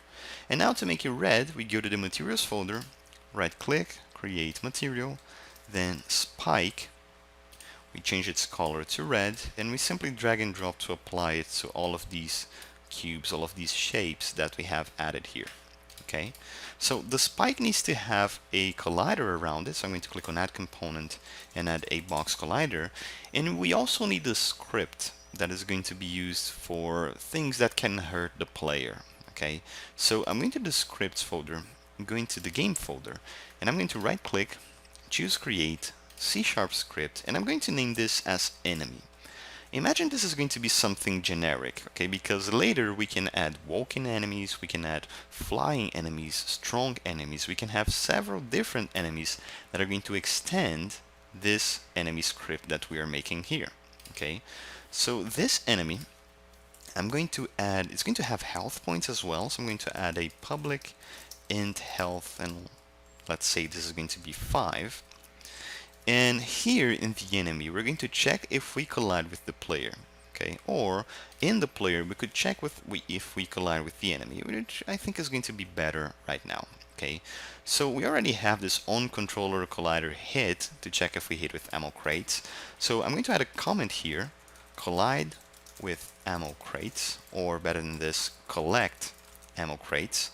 And here I'm going to check if we are hitting the enemy, okay? So touching enemies, okay. And a better way to do this is to move these comments inside the if blocks, because here, to optimize things, I'm going to add an else if, okay, an else if block, and we're going to add a condition here. So what I want to check is hit.collider.getComponent of type enemy is different than null, okay. And if this happens, it means we ran inside an enemy and we should make the player to lose some health points, okay. So here I can type health, then minus equals to, and we should make something in the enemy for that, so maybe public int damage, and let's say that's going to be 5 as well, for example. And in the player I'm going to type health minus equals, then we need a reference to the enemy, so enemy equals to this. Let me copy this, paste it here, and so health minus equals to enemy dot damage. Okay, so let's see what's going to happen now. If I save this and I go to Unity, wait a little bit, and after that's done, I'm going to press play. And if I walk towards that, okay, the collisions are still not happening, so let's see what we might be missing. So we have a spike. Yeah, we don't have the enemy script here, so we can just drag the enemy and drop it here. So the component is added. This is a very common thing to forget to do. So let's run that again. I'm going to press play, walk towards the enemy, and we lose 5 points. But notice that while we are touching it, okay, we're going to lose lots of points. Okay, if we just touch that, we're going to keep losing 5. But one thing that I want to do here is, if we touch the enemy, we're going to knock back. Okay, we're going to receive a force that is going to make us propel backwards. Okay, so in the player, where we have gameplay here, I'm going to add a public float knockback force. Okay, and let's default that as 10, for example. Let's leave it like that. So if we are hit by an enemy, we want to enter a state where we can't be hit by anything else. We have been damaged, we're going to move backwards, for example, and there's going to be a brief second or maybe half a second where nothing is going to hit us, just to give us time to recover and move around. So to do this, there are several ways to do it, so I'm going to make a private variable here, private bool, and then is hurt, for example. And here, if we are hit by the enemy, I'm going to type is hurt equals to true. Okay, and here, before we get the enemy and reduce the health, we have to check it if is hurt equals, so 2 equal signs, to false. Okay, so we are not in that hurt state where we can't be damaged. Here we set is hurt to true, and then we have to wait for a little bit before the player can be hurt again. To do that, we could make a timer. We could make a timer variable just like we do for lifetime stuff. However, there's another way, and it's interesting to know different ways to do this, and that way is by using call routines. It's like we're going to have a separate processing thread. It's not the case, it's not exactly that, but it's like something else that is going to run almost in parallel with your player, and it's going to, well, basically execute. So what we're going to do here is type enumerator, then I'm going to type hurt routine, like this, and then we're going to type you'd return new wait for seconds, And between parentheses, we have to tell how many seconds we're going to wait. So back to the gameplay, I'm going to type public float hurt duration, and I'm going to define that as 0.5f. So for half a second, we are going to be invincible. And here, I'm going to put hurt duration. After that is complete, then is hurt equals to false. So it can be hurt again. And to call that routine, here we can type start call routine and pass hurt routine. We even call the method like this as a parameter. So we're going to start this routine. It's going to kind of pause itself for hurt duration seconds, and after that it's going to resume its execution. It's going to reach this line, and then is hurt is going to be back to false, and we can be hurt again. Okay, so if we do that, we move back here and we press play. If you touch the enemy, notice that we're not losing a lot of health. Okay, we lose 5, and then, well, we need to touch the enemy again to get hurt. And now what's missing is that knockback effect. And how should we do this? Okay, we're going to work here in this enemy script.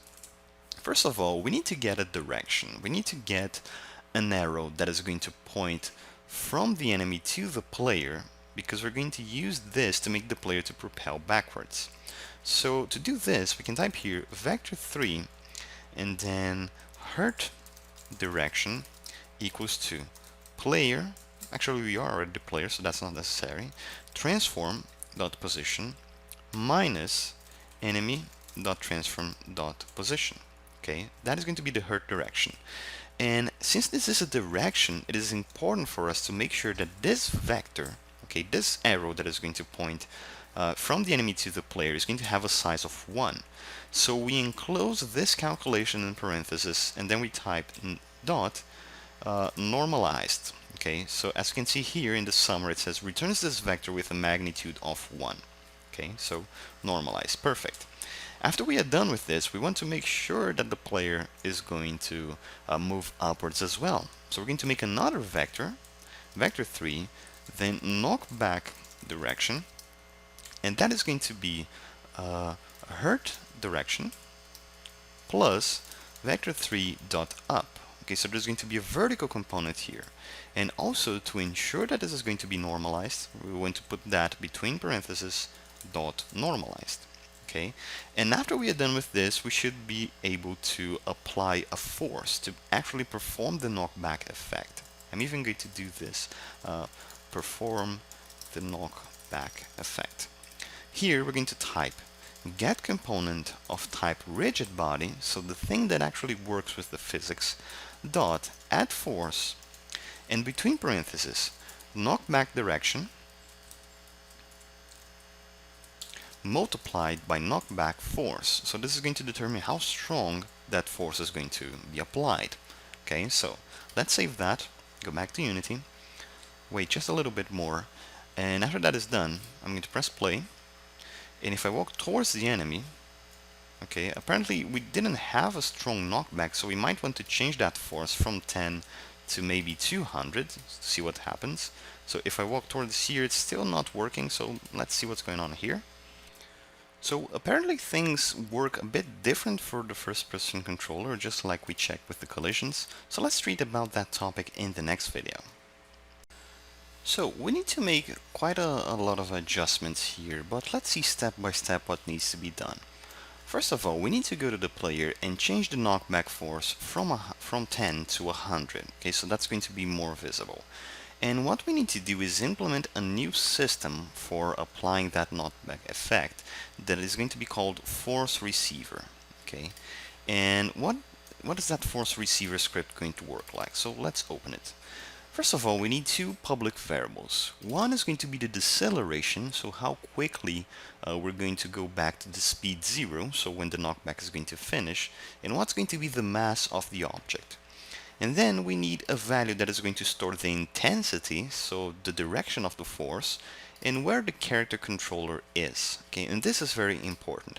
This force receiver can only be added in character controllers, okay, in game objects that contain character controllers. So our player, for example, contains a character controller that came from the first-person package. We have the player script, and we have the force receiver. So this is going to work for us. Okay, in the start we set the intensity to be 0, so no knockback effects are going to be applied, and we have a reference to the character controller. Now, what's going to happen? If we call the add force method that has been added here, we need to pass direction and force. And when this happens, we're going to increase the intensity. Okay, so we get a direction, making sure that it is normalized, and we multiply it by force divided by mass. Okay, so that's pretty much the physics mathematics that we have to apply here.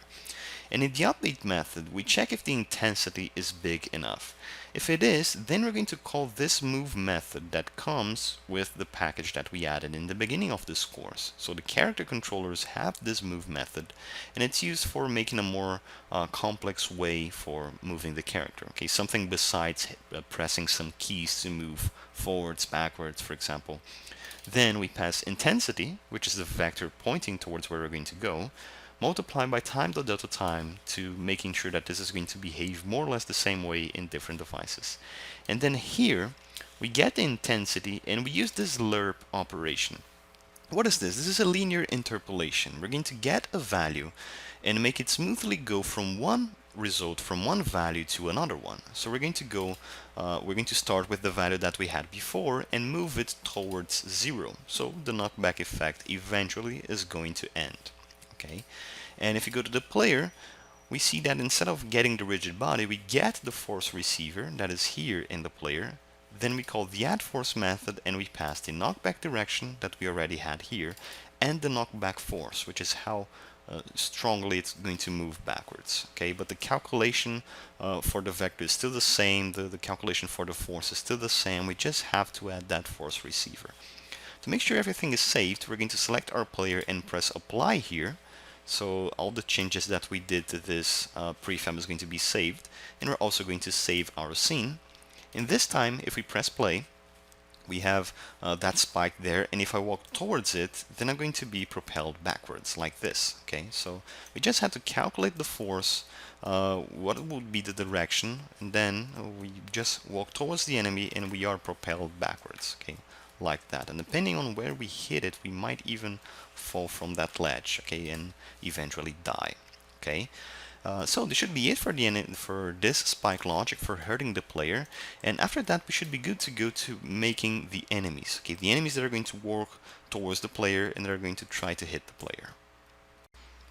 Now that we managed to make this very simple enemy, and if you walk into it you get hurt, we should make another enemy. Okay, it's going to be the actual one that we're going to be using in this game that is going to shoot at the player. So there's going to be some strategy and some challenges involved here. So we're going to the game controller and let's get that spike and turn it into a prefab in case we want to use it later. So I'm just going to drag and drop to the prefabs folder. There we go. Now I'm going to delete it and make now a shooting enemy. So right click, then create empty. I'm going to rename that game object to shooting enemy.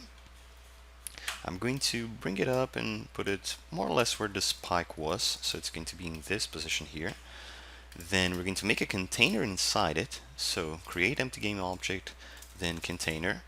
And now I'm going to right click, select 3D object, and then I'm going to choose capsule. Okay, so it's going to have this shape, which is a decent size for a humanoid person. Okay, a humanoid being. Let's take off this capsule collider from here, it's not going to be necessary, and I'm going to apply the red material we added for the spike. Let's rename that, by the way, to simply enemy. So I'm just going to hit enter, enemy, then we're going to drag and drop here. Okay, so let's see if we can get that. I'm going to choose the capsule. Here in materials, I'm going to grab the enemy material and drop it here. Okay, for some reason the drag and drop wasn't working, but you can just go to the mesh renderer and set the material in here. Okay, so we need to make a script for that shooting enemy. Let's go to our game folder in scripts, right click, create, C# script. This is going to be shooting enemy. Alright, and after we make that script, we want to open it in mono, and we want to do something that's going to be very interesting here. We have shooting enemy that extends from mono behavior, but in this case we wanted to extend enemy, okay, because that's an enemy as well. It's going to have health points, it's going to have a certain amount of damage it's going to bring to the player if you hit it. Okay, so that's pretty much what we need for that shooting enemy. However, we want the shooting enemy to shoot bullets at the player. Okay, so the shooting enemy needs to have a reference for the bullet, and it needs to have a reference of where the player is so they can shoot at the player. Okay, and how do we do this? We're going to first of all get the shooting enemy script and put it here. Okay, so we can already see health and damage because it extends from enemy. And back to the shooting enemy, which is this one, we want to add a reference to the bullet prefab. So public. And by the way, in that specific case, we don't have a reference, we don't need a reference to the bullet prefab because it's in our pooling manager. Okay, so let's open that here in utils. Object pooling manager. We're going to use that to fetch a bullet. Okay, so in shooting enemy, we need to write a logic for getting the player and then making a bullet and shooting at the player. So we need a few things. First of all, I'm going to make a private variable here that is going to be private player. Why private? Because we are going to make this shooting enemy to dynamically search for the player in the game and then store the reference to it. Okay, just for optimization. So whenever the shooting enemy is added to the scene, it's going to perform that search. So in start, we are going to find the player in this scene. Okay, and a way to do this is to type GameObject.find. And here we need to pass the name of the game object we want to find in the scene. And it's going to be player. It needs to be exactly how it is set here. Okay, player with an uppercase P, then player with an uppercase P. Now, when we do this, we're going to get the reference to the player, but we need to get a reference for the player's script. Okay, so we're going to type dot get component of type player. And finally, before all of that, we're going to store it in our variable. So player equals to GameObject.find player.getComponent player. Okay, so now we have a reference to the player, and we need to make a logic for the shooting enemies to shoot at the player. Okay, and this is what we're going to do. We need to make a public variable here that is going to determine what is the interval where the enemy is going to shoot at the player. So I'm going to type public float shooting interval, and let's set 4f as default. And we also need a private float shooting timer. This is the actual clock that is going to count down and search for the moment where it's supposed to shoot at a player. Okay, so when we have this, when we have the shooting timer set, we need to go to start and we need to set it to something. Okay, so here's the thing. When we start the game, it is very common when we are making some shooting logics to start by setting the shooting timer to be shooting interval. So the enemies are not going to shoot right after the game starts. But if we have 10 different enemies, they're all going to be synced. Okay, they're all going to be shooting at the same time, and that's a bit odd. That's not a behavior that we want to happen. So a tip that I give to you is to here in the start method type shooting timer equals to random.range. The first parameter is 0 and the maximum parameter, the second parameter, is shooting interval. So this is basically going to get a random number between 0 and 4 seconds, and this is going to be the start. Okay, so we ensure they're not all going to be synced. And in the update method, we need to write the shooting logic. So to do this, we're going to type shooting timer minus equals time.delta time, and then if shooting timer is lesser or equal to 0, it means it's time to shoot. So the first thing to do is we're going to type shooting timer equals to shooting interval to reset the timer, and then we have to make a bullet. And to do this, we're going to grab the logic that we did for the player, which is simply to spawn the bullet object, set its position, and then set its forward vector. So in the shooting enemy, we're going to type GameObject bullet equals to object pooling manager dot instance dot, and then let me remember, it's get bullet. Okay, then bullet dot transform dot position equals to transform dot position, so it's going to come out from whatever the shooting enemy is. And finally, we're going to type bullet dot transform dot forward equals to, then we need to set the forward vector. Okay, we need to shoot at the player. To do this, we can simply type player dot transform dot position minus transform dot position, And all of this is going to be normalized. So we put that between parentheses dot normalized, because this is the direction. It needs to have the size of 1. Okay, so this is enough for shooting bullets, but we still need to write a logic to make sure that the shooting enemies are not going to shoot if they are 100 meters away, 200 meters away. So we're going to make a shooting distance. Here we're going to type public float shooting distance, and let's set that to 3 by default, but we're going to check that soon. Okay, we're going to see if this is looking good enough. And now in the update method, we're only going to perform the shooting if we are close enough to the player.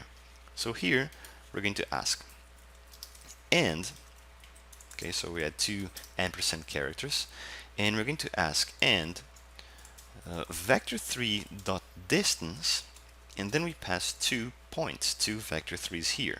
So it's going to be transform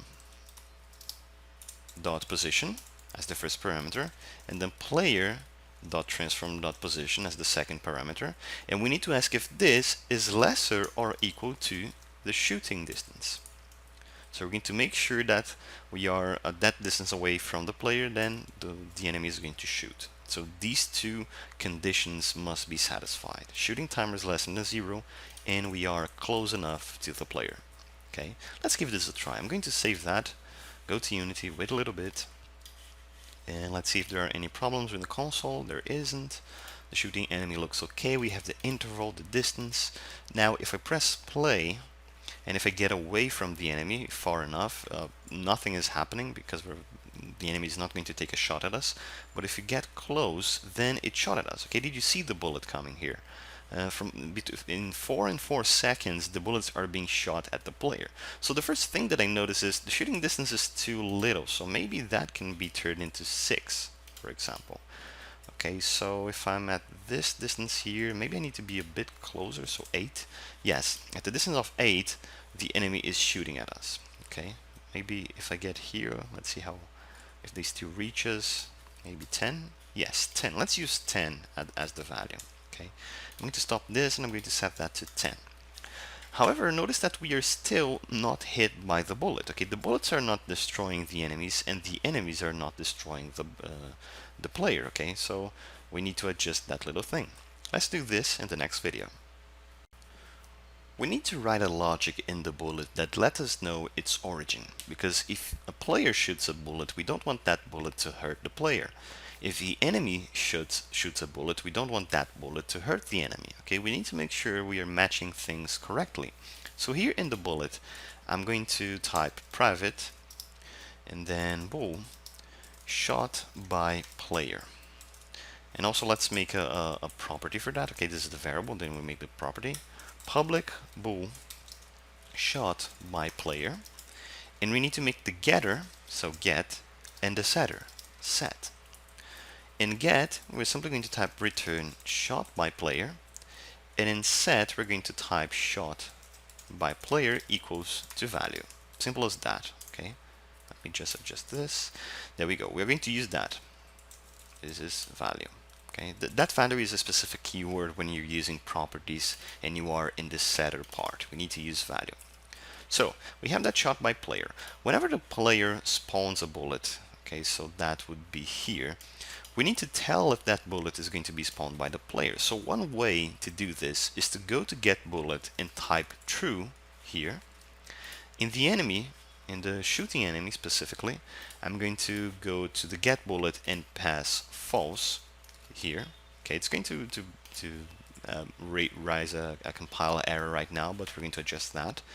And in the object polling manager, here when you have get bullet, we're going to type bool shot by player. So this is going to be specified here. And whenever we get a reference to the bullet, in this case it's this one here, we're going to type bullet dot get component of type bullet dot shot by player equals to shot by player. Okay, so this is the property of bullet, and this is the parameter that is being passed here. And we need to do the same thing here. Okay, so I'm going to copy this, I'm going to paste it here, And instead of bullet, we're going to use prefab instance in this case and set shot by player to be what's set in the parameter. So this is pretty much what we need to tell if something was shot by the player.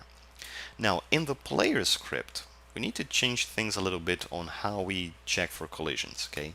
Now we have two things that can hurt the player, the enemy and the bullet. So we're going to reorganize this a little bit. We are going to ask if is hurt outside of this block. Okay, so I'm going to put is hurt here. Okay, and this is going to be simply if. Okay, and it's going to be like this. If we are hurt, if we are not hurt, then we're going to check for collisions with the enemy and with the bullet. To check if we are being hit by a bullet, we're going to ask here, down here, else if hit.collider.getComponent of type bullet is different than null. Okay, so that means we are touching a bullet, but we still have to check if that bullet is harmful to the player. So we're going to store a reference to the bullet by typing bullet equals to this. Okay, we can just copy and paste it here, and then we ask if bullet.is actually shot by player equals to false. So that's a bullet that can harm us. It was shot by the shooting enemy or enemy turrets or any other elements that we want to make. If this happens, then we are going to be hurt. Okay, then we're going to be damaged. So when this happens here, we're going to decrease the health of the player, and that means that the bullet needs to also have a damage here. So I'm going to type public float damage, and I'm going to put that as 5. Okay, instead of float, let's use int. It's going to take off 5 health points. And here we're going to ask health minus equals bullet dot damage. Okay, so we're going to decrease the health, and we also have to set is hurt to be true.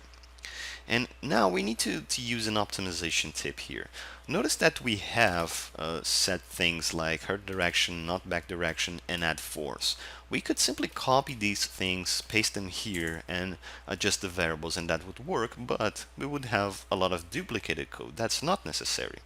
So a tip that I give to you is here, before you check if we are hurt by the enemy or the bullet, I'm going to ask game object, and then we need to kind of name this in a way to tell the player what has damaged the player. Okay, so let me type that as, let me think here.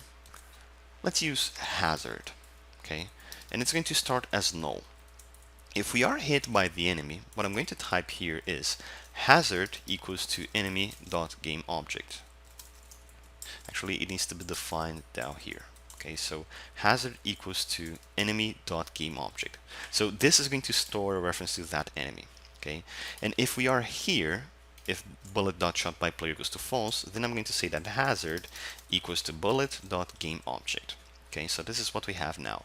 And now, outside of these two questions, outside of the check if we are being hit by the enemy or the bullet, I'm going to ask if hazard is different than null. That means we were hurt. Okay, so I'm going to type is hurt equals to true. Okay, so we can even take this off from here. Okay, I'm going to also take this one off from here. And the knockback effect and the hurt routine are all going to be moved to that if block. Okay, so I'm going to cut it from here and paste it here, perform the knockback effect. You see that the code that we pasted here uses enemy, but we can now type simply hazard here. Okay, notice how cleaner the code is. The enemy just gets the reference to the enemy, assigns that reference to the hazard, and decreases the health, and the bullet gets the reference for the bullet, assign that to the hazard, and decrease the health. So they do pretty much the same thing. We just need one extra check for the bullet. And the other code that we did is we make that hazard to store something, and we're going to tell if the player is hurt, perform the knockback effect, and then do the hurt routine. Okay, so that's going to be great for you if you want to add more enemies in the future. Let's save this. Let's go back to the game, and we're going to press play. Okay, so let's be careful with this enemy. It's going to shoot us, and okay, apparently the collision is still not happening, so let's see what's going on here. Still, if we touch the enemy, we are also not getting any damages, so let's check all of these things. First of all, the enemy doesn't have a box collider or any collider, so I'm going to type add component, then collider, and we're going to add a capsule collider. It's going to take the same area as that enemy, we just need to adjust the height to 2. Okay, so it's going to look like this. Now let's try that again. If we press play and walk inside the enemy, we get hurt. Perfect. We just have to check why we're not being hurt by the bullet. Okay, so let's check that out. So the issue that we are having is that trigger collisions are not being processed correctly. So there's a way to fix that. We're simply going to select our player. Okay, you can see that the player has a collider around it, a capsule collider around it. But we are going to need to change this and then make another collider that is going to be used just for trigger collisions. To do this, we're simply going to click on Add Component. We're going to choose Box Collider to make this simple, and you're going to see a box here. Let's change its size on Y just a little bit to 1.5, so it's going to be taller, and we're going to mark is trigger for simple collisions, simple overlap verifications. Okay, and now back to mono, we're going to change things a little bit, and instead of using on controller collider hit, let's use the trigger. So I'm going to type on trigger enter, and here instead of that we're going to put collider other collider, and then we need to change a few things. So instead of hit.collider where we had, we're going to replace that back to other collider here, then and this place here in the enemy, and this one here in the bullet. Okay, so let's see what's going to happen now. All right, the hazard is going to be okay. So let's save this, go to Unity, wait for the compilation to be complete. Let's apply the changes to the prefab, and we're going to press play. Okay, so here we are. Let's wait for the bullet to appear, and once the bullet appears, notice that we were hit. Okay, because we're now checking for collisions differently. If we walk inside the box, we can still collect that box, and collisions are working fine. So notice that we did two different implementations for collisions here. Okay, first we used something that was bundled with the first person character pack that we added here, and then we changed back to the on trigger enter method. This is very normal. Okay, in the process of evolving a game, of developing a game, you have to change things all the time until the entire code and the entire game is going to match your needs for developing this. So don't worry if you change things, it's just part of the process. Okay, and after we're done with this, we just have to make now the logic for colliding with the enemy. Okay, so the shooting enemy contains a capsule collider. Notice that is trigger is marked as false, and the bullet has the is trigger marked as true. But the collisions between the bullet and the shooting enemy are not going to happen because at least one of these elements need to have a rigid body. So I'm going to do that in the shooting enemy. I'm going to select it, click Add Component, then I'm going to add a rigid body, like this. And if we press play now, you notice that the enemy is going to fall to the ground because physics has been applied, and it's going to stand there. Okay. And now that we're done with this, we're going to the enemy. We don't need to do this in the shooting enemy because this is going to be something very generic. We're going to the enemy script. So let's go to scripts, game. I'm going to open the enemy right here. And we're going to use a logic very similar to what we did with the player. So we're going to type, I'm going to remove these for now, and void on trigger enter collider other collider, and we want to check if other collider dot get component of type bullet is different than null. Then let's get a reference to the bullet. So bullet equals to this entire block here. Then we're going to type health minus equals to bullet dot damage. And then we check if health is lesser or equal than 0, so it means the enemy is dead. So destroy, and we pass game object as a parameter. Okay, so the enemy can be hurt. And another important thing is it's interesting to destroy the bullet as well. So here where we take the health, we're going to type bullet dot game object dot set active false. Okay, so we're going to get rid of the bullet. Remember, we don't destroy literally the bullet because it's going to be used in our object pooling manager. And we have to do the same thing in the collision with the player. Okay, so if a bullet hits us, if it was shot by the player, then we reduce the health and then we do the same thing. Bullet.gameObject.setActive false. Let's give this a try. I'm going to save that, back to Unity, wait for the compilation to be done, and after that we press play, And let's wait to be actually notice that the enemy, once the enemy spawned the bullet, it destroyed itself. This is happening because we're not checking if the bullet was shot by the enemy. So back to the enemy here, we need to ask ourselves if bullet dot shot by player equals to true. So that's the bullet that can actually hurt our enemy. Okay, that's why we have that variable. You just saw a practical example of why you need to check that. Another way is to make another bullet just for the enemy, but that would be just waste of code. Okay, so we can be hit by the bullet like that. If I shoot at the enemy, then the enemy is destroyed. Okay, because we shot a bullet at it. Now let's work on making the enemy walks towards the player. To make the enemy walk towards the player, we're going to need a little bit of artificial intelligence. And once I say that, if you're a beginner to Unity, you might think, hey, that's going to be hard. But there are several built-in mechanisms in Unity that makes this job very, very easy. So we're going to work with navigation. This is going to be the keyword here. There are actually two keywords, navigation and nav mesh, which is going to be the navigation mesh. We need to tell Unity what is the area that our enemy is going to be able to walk around.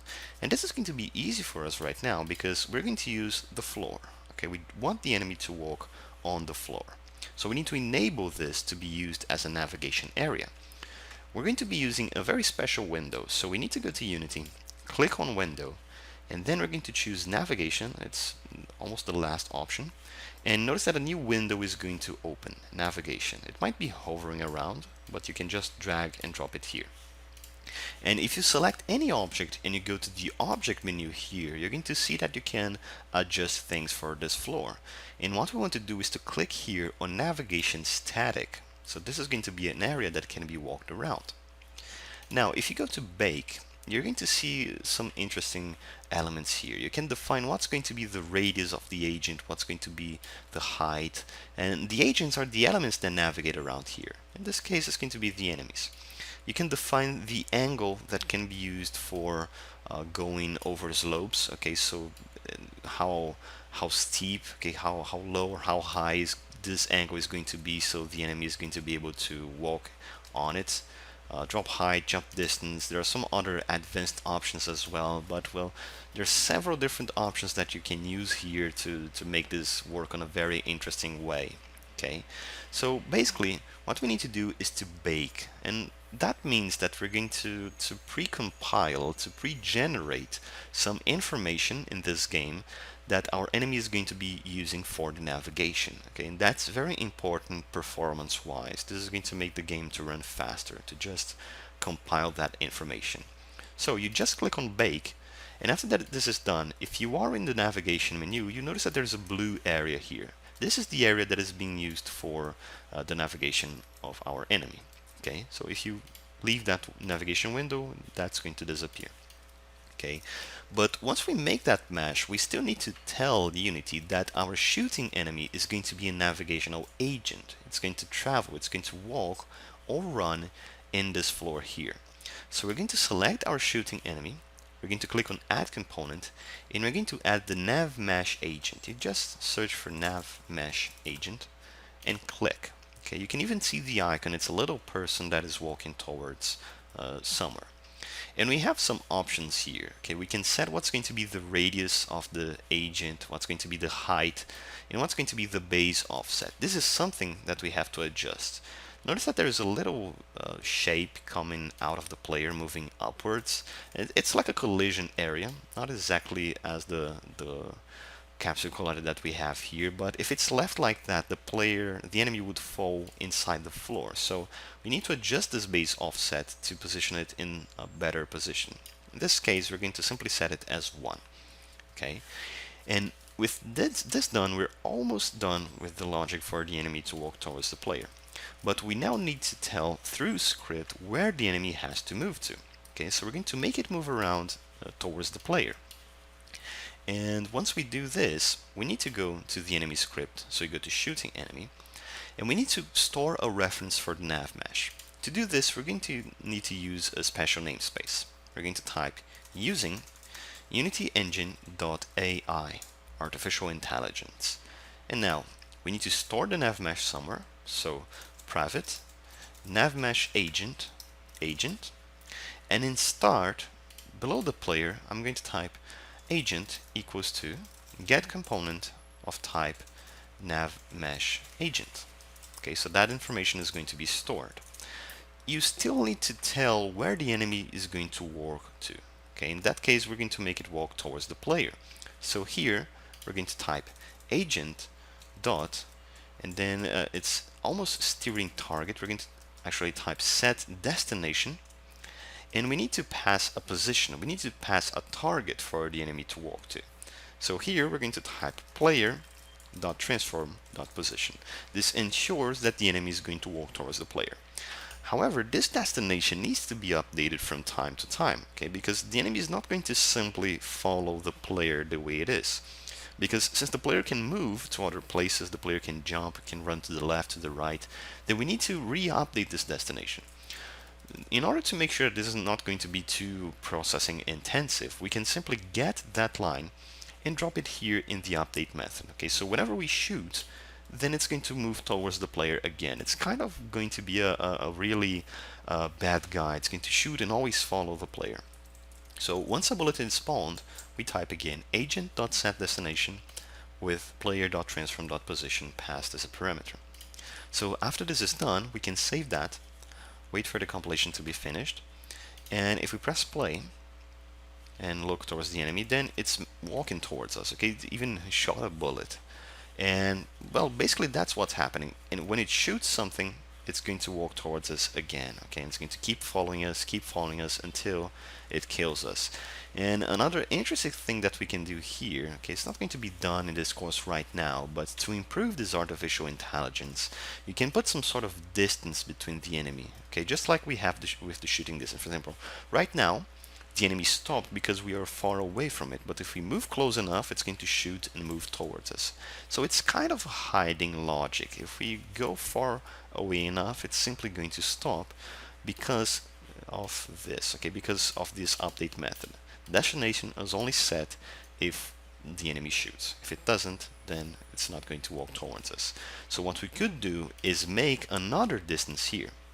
It's going to be public float chasing distance, okay, and we could set that to, I don't know, 12f. We're going to change that in Unity anyway, and we're going to set this only if the agent is within that chase distance. Okay, so you would need another timer. Maybe we can make it here. So I'm going to add a private float chasing timer, and then public float chasing interval. Set that as 2 seconds. So every 2 seconds the enemy is going to check if they are in the chasing distance, and if they are, well, we're going to set the destination. Okay, so we have shooting, chasing, and here in the update method we're going to type chasing timer minus equals time.delta time. If chasing timer is lesser or equal than 0, then we're going to type that agent.setDestination to the player position, and also to set the chasing timer to be chasing interval, like that. Okay, so we could even add some comments here to tidy this up a little bit more. So this is going to be shooting logic, and this is chasing logic, 2 separate things. If we save this, go to Unity, wait for the compilation to be done, and we select the shooting enemy again to adjust its values. So I'm going to choose it here, and let's see, the shooting enemy script is here. So the shooting interval is 4, and then distance is 10, chasing interval is 2, and the distance could be bigger, okay, like 12. So let's reduce the shooting distance a bit. Let's change that to 6. So let's save that, press play, and you see the enemy is walking towards us, and we need to be really far away from them so we are not chased. So let me give a quick run here, and the enemy could still spot us, and if we are in shooting range they shoot. Okay, that's exactly what we want. So maybe the floor is too small here, so we might want to increase its size a little bit. So I'm going to select this floor, change its scale to 40 on X and 40 on Z. And navigation, you need to bake that again. So if you change anything, you need to press bake, so that information is going to be updated. Let's try that one more time. I'm going to press play and run really far away from the enemy here. So yes, it's still walking towards us. Let's run again. Okay, so let me go to this corner, and the enemy, yeah, it's still spotting us. So that might be because of the chasing interval. Might be too small. Okay, so let's check here. And yes, the other thing that is missing actually is to check the distance. Okay, if we don't check the distance, then it's always going to chase the player. So we add and vector 3 dot distance between transform dot position and player dot transform dot position is smaller or equal than chasing distance. Okay, let's save that, try that one more time, and the logic for the enemy's walk-in should be finished. So press play, run away from that enemy, and if we are far away enough, they're simply going to stop. If we are close, like this, they're going to walk towards us and start shooting because the distance is smaller than 6, which was the one that we set. Okay, so after we're done with this, let's move on to other stuff. Let's make 2 little additions to this logic here. So to make sure that we're not going to lose the shooting enemy, let's turn it into a prefab by just dragging and dropping it here. And whenever we kill the enemy, whenever its health reaches 0, we want that shooting enemy to basically fall to the ground. So what we can do here in the shooting enemy is, actually that would be done I think in the enemy, yes. So in the enemy, whenever health reaches 0, we should write a logic here for calling some sort of on-kill method. Okay, so if health is less or equal than 0, then we're going to call on-kill. And here, we're going to declare a method that is going to be protected virtual on-kill, and we're going to leave it empty. We also missed the void keyword here, so protected virtual void on kill. And let's take off this destroy here. So what happens here is, it is protected so it can only be used by the enemy and by the classes that extend enemy, in our case shooting enemy. It's virtual because this can be overridden. So on kill here is going to have or not have an implementation, and in shooting enemy we can override this implementation. And it's void because it doesn't return anything. Once this is done here, in shooting enemy, we're going to type override, and then it's going to already give us a suggestion, so we are going to double click there on kill. So it's going to call the base.onKill, so if we wrote anything here, it would be called, okay? And here we're going to do 2 things. First of all, we're going to type agent.enabled equals to false. So we're going to disable the nav mesh component. Also, we're going to type this.enabled equals to false. So we're going to disable the shooting enemy script. Okay, so if we save this and go to Unity and we wait for the compilation to be done, we can press play like this, and the enemy is here. If we shoot the enemy, okay, notice that it's stopped, it's halted completely. Okay, it's not moving at all. But if you walk towards it and hit, you notice that the enemy is going to fall.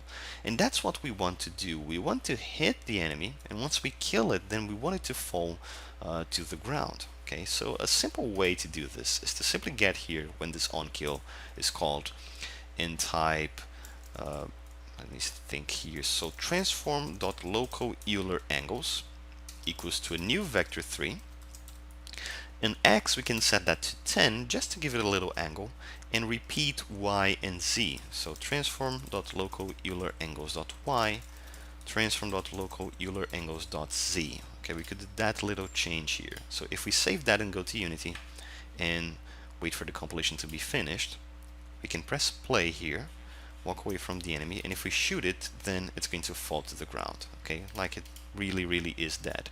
And notice that if we hit it again, then it's going to perform that animation again, but the issue is the enemy is already dead. Okay, it's already killed. So here in on kill, we should only call this if the health is well, if the on kill method wasn't already called. So in enemy here, we can do that in a certain way. Okay, so here we ask if health is less or equal than 0, then we call on kill, but we could add here private bool, then killed, it starts as false. And here, if health is lesser or equal to 0, we are calling on kill, but we can ask if killed equals to false, Then we're going to set killed to be true, and then we call the onKill method. So this is going to ensure that this method is going to be called only once. So if we move back to Unity and try that one more time, if we press play now, then the enemy is here. If we shoot at it and we kill it, then it's going to fall. And if we shoot bullets again, the onKill method is not going to be called. Okay, so it's going to be working just as it should be. Okay, we just have the enemy body lying down there, and with these adjustments, we can now simply add some more enemies in here. Okay, we could even in game controller make a new empty game object, name this as enemy container, drag this shooting enemy here, and let's move them to other positions. So I'm going to put one here, another one there, there. We're simply going to put the enemies in several different positions like this. Simply duplicate them by hitting Ctrl D or Command D, or by right clicking and choosing duplicate. It still works the same way. And if we press play now, this should be very hard because there are lots of enemies here, so we should basically run to another place, and the enemies are all going to be following us, so we need to kill all of them. Okay, notice that this is starting to get interesting. We have lots of enemies shooting bullets at us. So out of bullets now, let's collect the ammo crate. So you see, things are getting fun now. Okay, now that we have several different enemies, they're all going to try to destroy us. Okay, so just one remaining, and there we go. We hit that, all the enemies are dead, and we should beat the game. So we need to write a logic for making the entire game flow. So we have enemies to kill, and if we kill all of them, then we beat the level. Let's work on this. To continue with making the entire game flow, we need to, in the game controller, to look at the canvas, and then we're going to make a little counter here that is going to show how many enemies we still have to kill. Okay, so what we want to do in the game controller is, we need a reference to the enemy container, and we're going to count how many enemies we have here. We're going to be checking that constantly. So, in the game controller script, we're going to come here, we're going to type public text and then enemy text, and we're also going to add here in the game public game object enemy container. So in the update method, what we want to do is type enemy text dot text equals to then enemies a colon, and we're going to append enemy container dot get components in children of type enemy, shooting enemy in our case here, but it could be enemy as well. Okay, it's going to work as well. Dot count or dot let me check here, just missing a character. Dot, so enemy container of that components, this is plural. Okay, we're going to get more than one in children of type enemy dot length. Okay, so this is going to count how many enemies we have. So if you save that and go to Unity, we still need to add a text for the enemies. So I'm going to go to the canvas, I'm going to duplicate the ammo text, which is the one that we have here. I'm going to move that to the top right of the screen in here. We're going to align that to the right, and I'm going to put enemies colon 0 like this. Back to the game controller, we need to pass a reference to the enemy text, so I'm going to drag and drop this here. By the way, let's rename this to enemy text. There we go. So now we just need a reference to the enemy container. I'm going to drag and drop this here. And now let's press play to see what's going to happen. Okay, so here we are, we have the enemies chasing us, and we have 8 enemies remaining to kill here.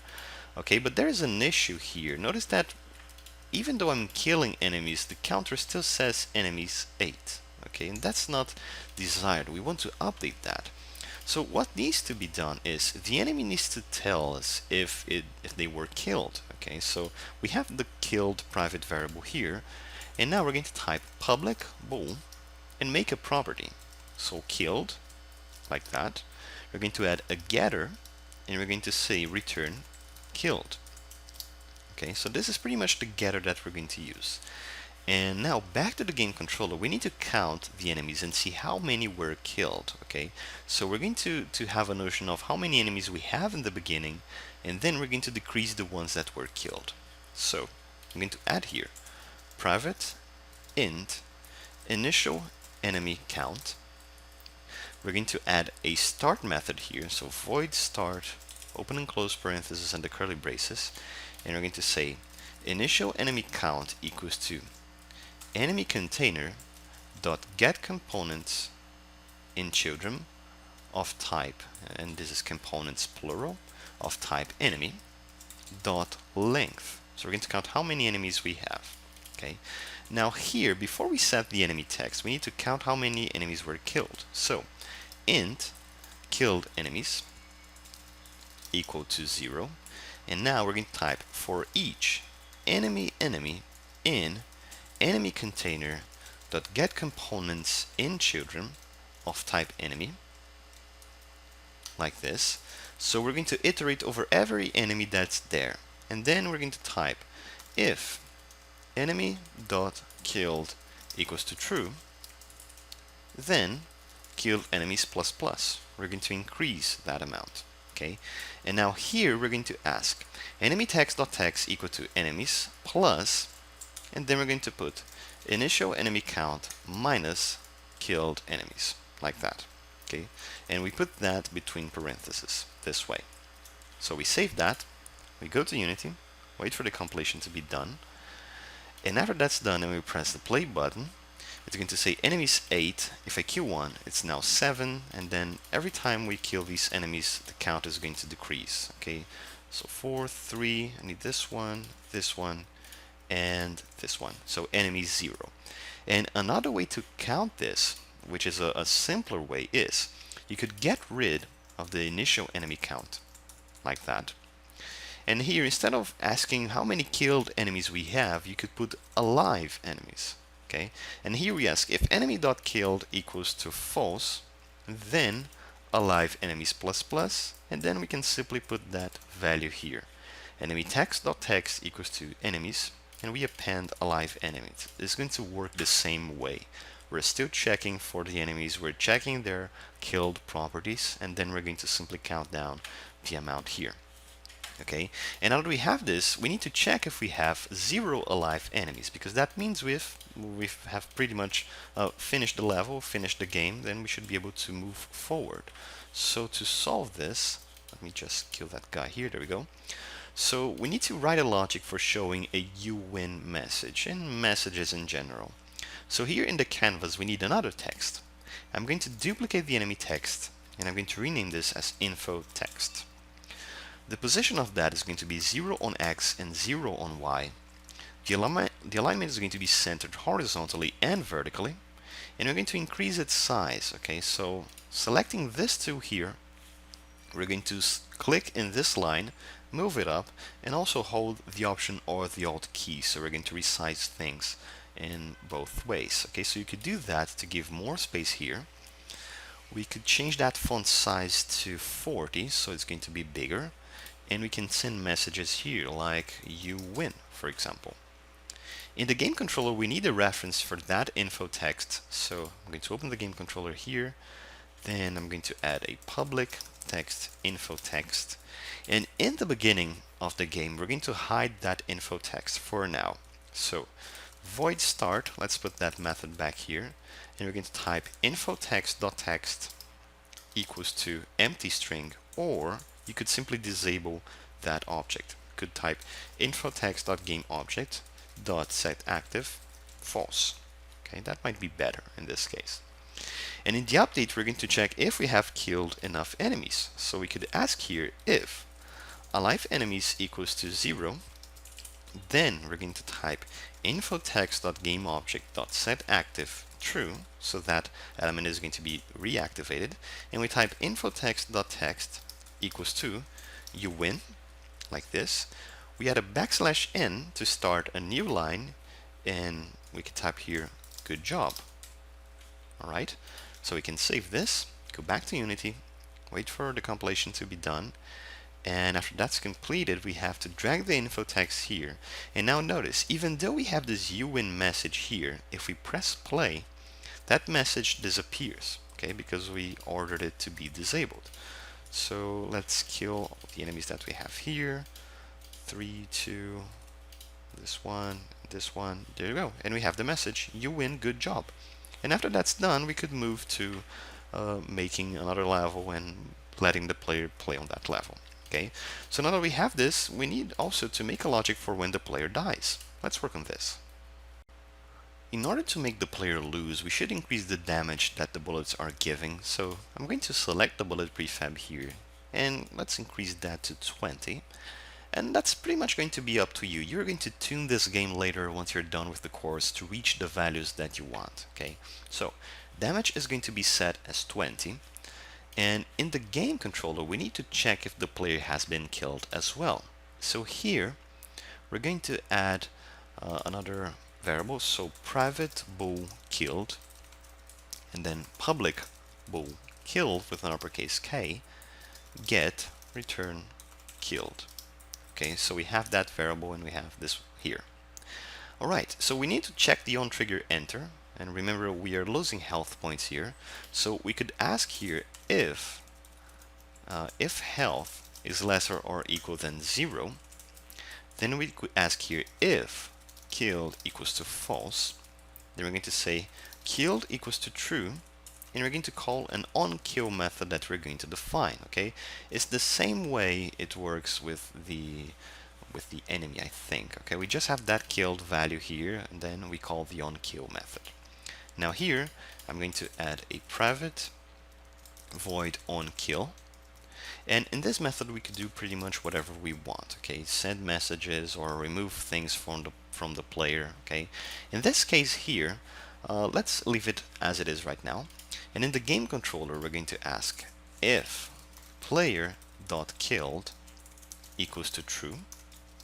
Then we're going to enable info text like we do here. So we can just copy these two lines and paste here and put something like you lose in a sad face, and put here try again.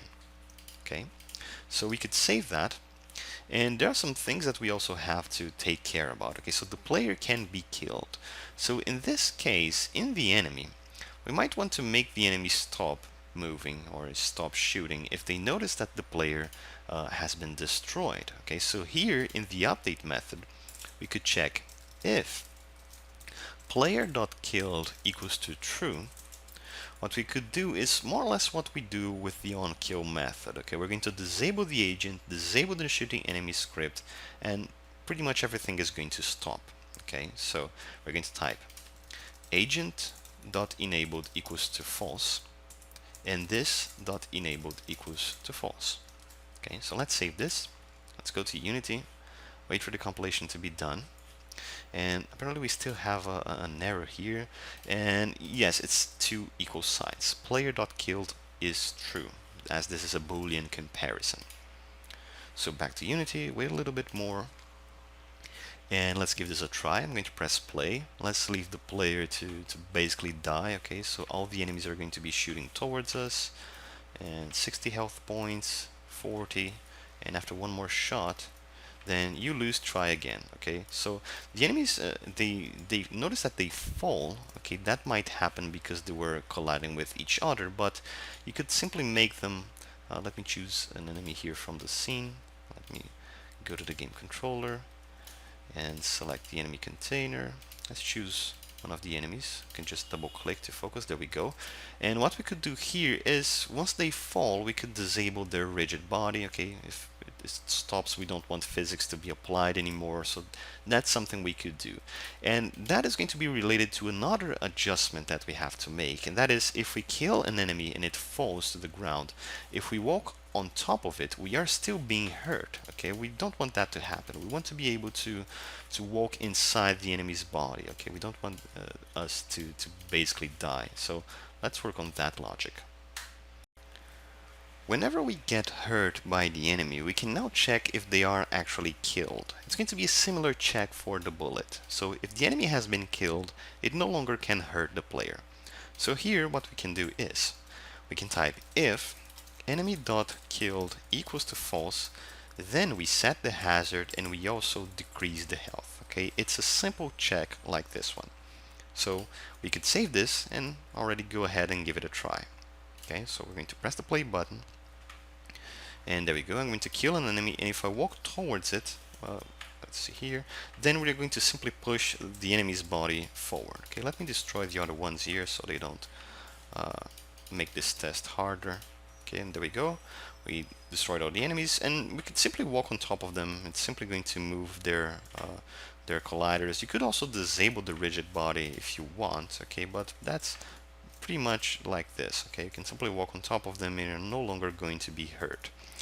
And now if the player is destroyed, okay, we could go back here to mono, and in shooting enemy, we need to find where we check if the player has been killed, which is here. We're disabling the agent, we're disabling this crit, but we could also disable the rigid body so the enemies don't fall. So we can type here get component of type rigid body and then dot enabled, or we could type here is kinematic equals to true. Okay, this is a property that we can use to change how it works. So let's save that, go to Unity, wait for the compilation to be done, and then let's die on purpose here so we can press play. I'm going to walk on top of this bullet, let's walk inside the player, and well, just receive enough damage for the player to die, and then we receive you lose, and all of the enemies are standing still. Okay, because we mark the is kinematic property. It's kind of a way of making it behave differently, and that's not going to use gravity and process some collisions. It's pretty much going to work in a different way. And once this happens, once the player is killed, we don't want to be able to shoot bullets, of course, because we are dead, and we don't want to be able to move. So stop the bullet shooting is okay, but we also need to understand how we can make this to stop moving. And what you could do is check what happens if we disable the character controller. Okay, if we disable the character controller, I'm pressing the WASD keys and I can't move. Okay, so that's enough for us to stop moving. And if we take the first person controller off, then we stop looking around as well. So these are two components that we need to be able to disable. So let's go ahead and do these adjustments. I'm going to the player script in the onKill method. Okay, and also before that, let's go to the logic where we shoot bullets, which is, let's see here. We need to check if ammo is greater than 0 and killed equals to false. Okay, so we're no longer going to be able to shoot if we are dead. Okay, and on kill here we need to get these two components, the character controller and the first person controller.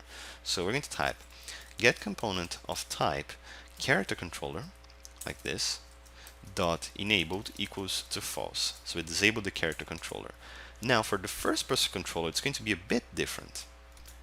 We need to type get component, and then the type is going to be Unity standard assets dot characters dot first person controller dot enabled equals to false. Okay, so that's what we need to do to disable these two components. So if we save now and go to Unity and we wait for the compilation to be done, we can press the play button. Okay, and this time if we are destroyed now, okay, if we are killed, so let's wait for all the enemies to shoot at us, then there we go, 20 more. If we are killed, everything stops. Okay, so the enemies have stopped moving us, we can't look around, and we can't shoot bullets if we click here. Okay, so that's pretty much what was needed for the you lose message, and for the you win we can still be moving around. So now that this is done, let's make a very simple menu where we can go to level 1 and play it. For a simple menu we need to make a new scene. So we're going to go to File, and then we're going to type New Scene, and then we can simply go again to File, hit Save Scene, and name this as Menu, like that. Okay, so we press Save, and in the Assets folder we're going to move this menu to the Scenes folder, which is going to be this one, and there we go, we have Level 1 and Menu. This folder here is just for storing the nav mesh, okay, so you don't need to delete it, or quite honestly you don't have to worry about this. Okay, and in the menu we're going to add a canvas. So in the hierarchy, right click, choose UI, and we go to canvas. Okay, we're already used to this. We can double click the canvas and choose 2D, and we're going to right click on it, choose UI, and then text, and we're going to name this as FPS game. It's going to be our title. So the alignment is going to be centered horizontally and vertically, and we're going to increase its size like that by holding the Alt or the Option key and resizing to the position that we want. I'm going to move it up a little bit more, change its color to white, and its font size could be 48, so it's going to be big like that. Okay, now if you go to the game window for a preview of how this is looking, you notice that we can still see this skybox, but maybe we don't want that. We can simply select the main camera in the hierarchy, come here, change the clear flags to solid color, and change the color to something else that we like. Okay, this is pretty simple stuff. You could change that later, use your own art, or get some art from the internet, purchase whatever you want and replace that, but we just want to be simple here. Okay, let me get that text and move it down a little bit more. Let's rename that to title, and now we need a button to be able to go to the level 1 scene. So in Canvas we're going to right click, choose UI, and then button, and we already have a button here that can be used. You could resize it the same way you do with this title. Okay, we could move it like this.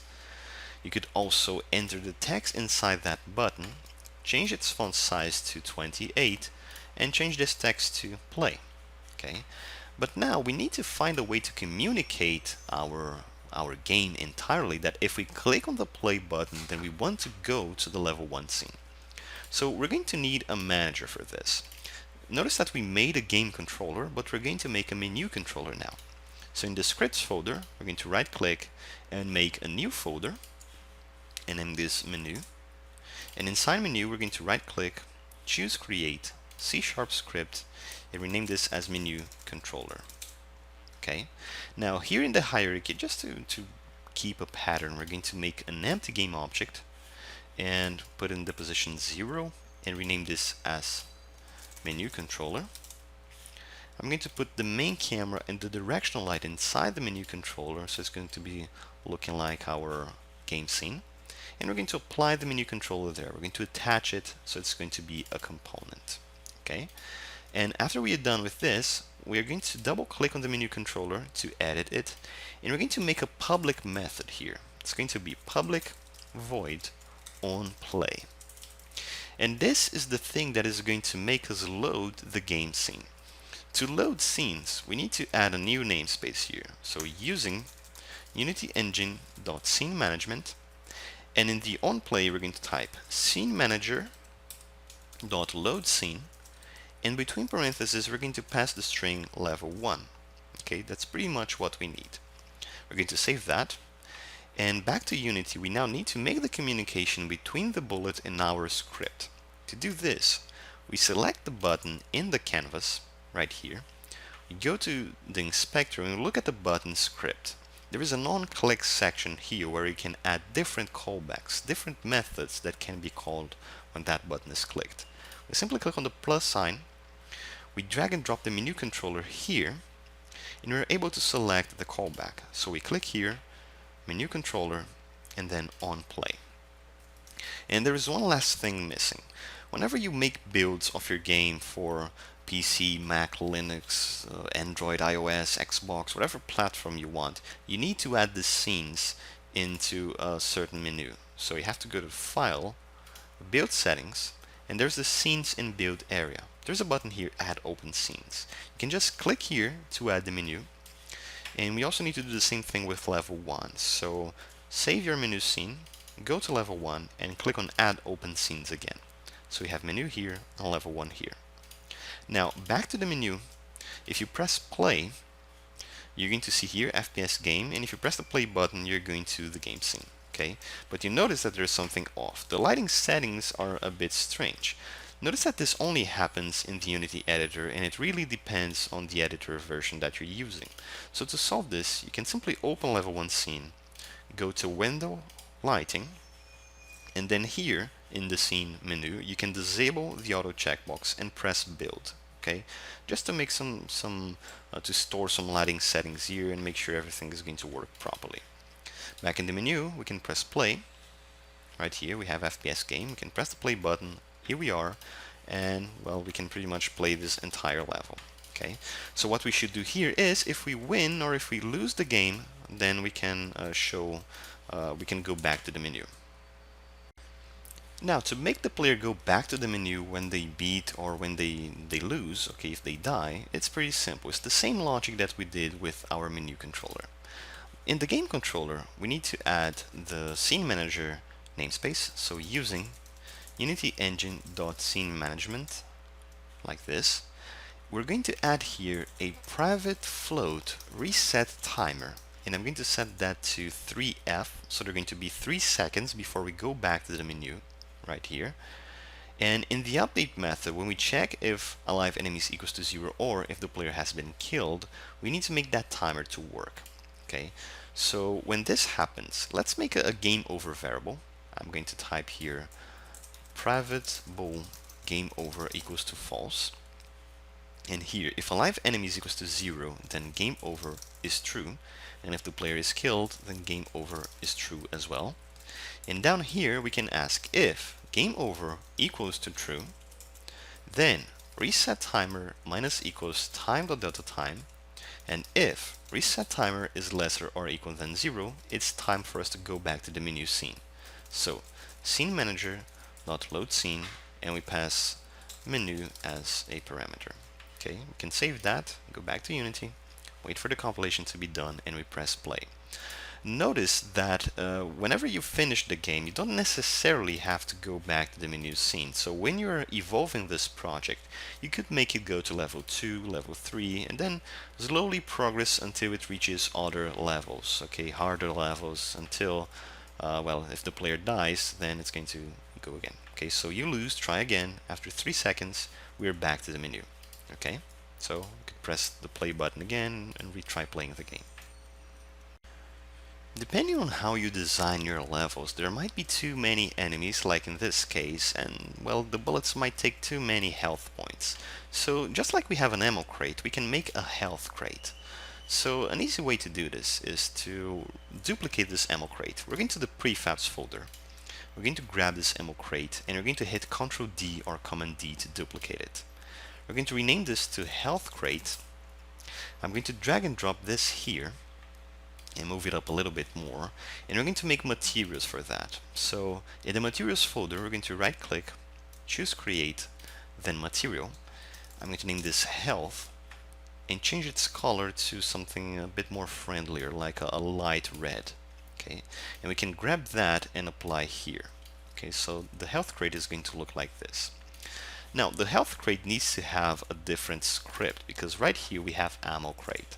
So we're going to right click, choose create, C# script, and then health crate. Okay, here we're going to double click to open the health crate, and since it's going to be almost the same as the ammo crate, we can come here, copy this entirely and paste it here, change ammo to health, and instead of ammo here we're going to put health, which are going to be the health points that are going to be rewarded, and we could use 50 by default. Now if we save this and go back to Unity, we can already replace the script that is being used in our health crate. Okay, so right here we have ammo. We're simply going to grab the health crate script and drop it here, or we could just take this off and getting the health crate put here. Okay, so it's going to be better. Let me just move that up a little bit, and we're going to put the container here, which is this one. Okay, you just get the container, drag it from here and drop in this position. Rotation 180 and health 50. Let's apply apply the changes, and now we go to the player script, and just like we check with if we are touching an ammo crate, we need to check if we're touching a health crate. So we can copy this entirely. We put an else and paste it, and we're going to check if we are hitting a health crate. Okay, so collect health crates, and here health crate, then health crate equals to other collider.get component of type health crate, like this, and then here we're going to type health plus equals health crate dot health, and then we destroy that health crate like this. It's almost entirely identical to the ammo. We just change what is being rewarded to the player, ammo or health. So we can save that, go to Unity, wait for the compilation to be done, and press play.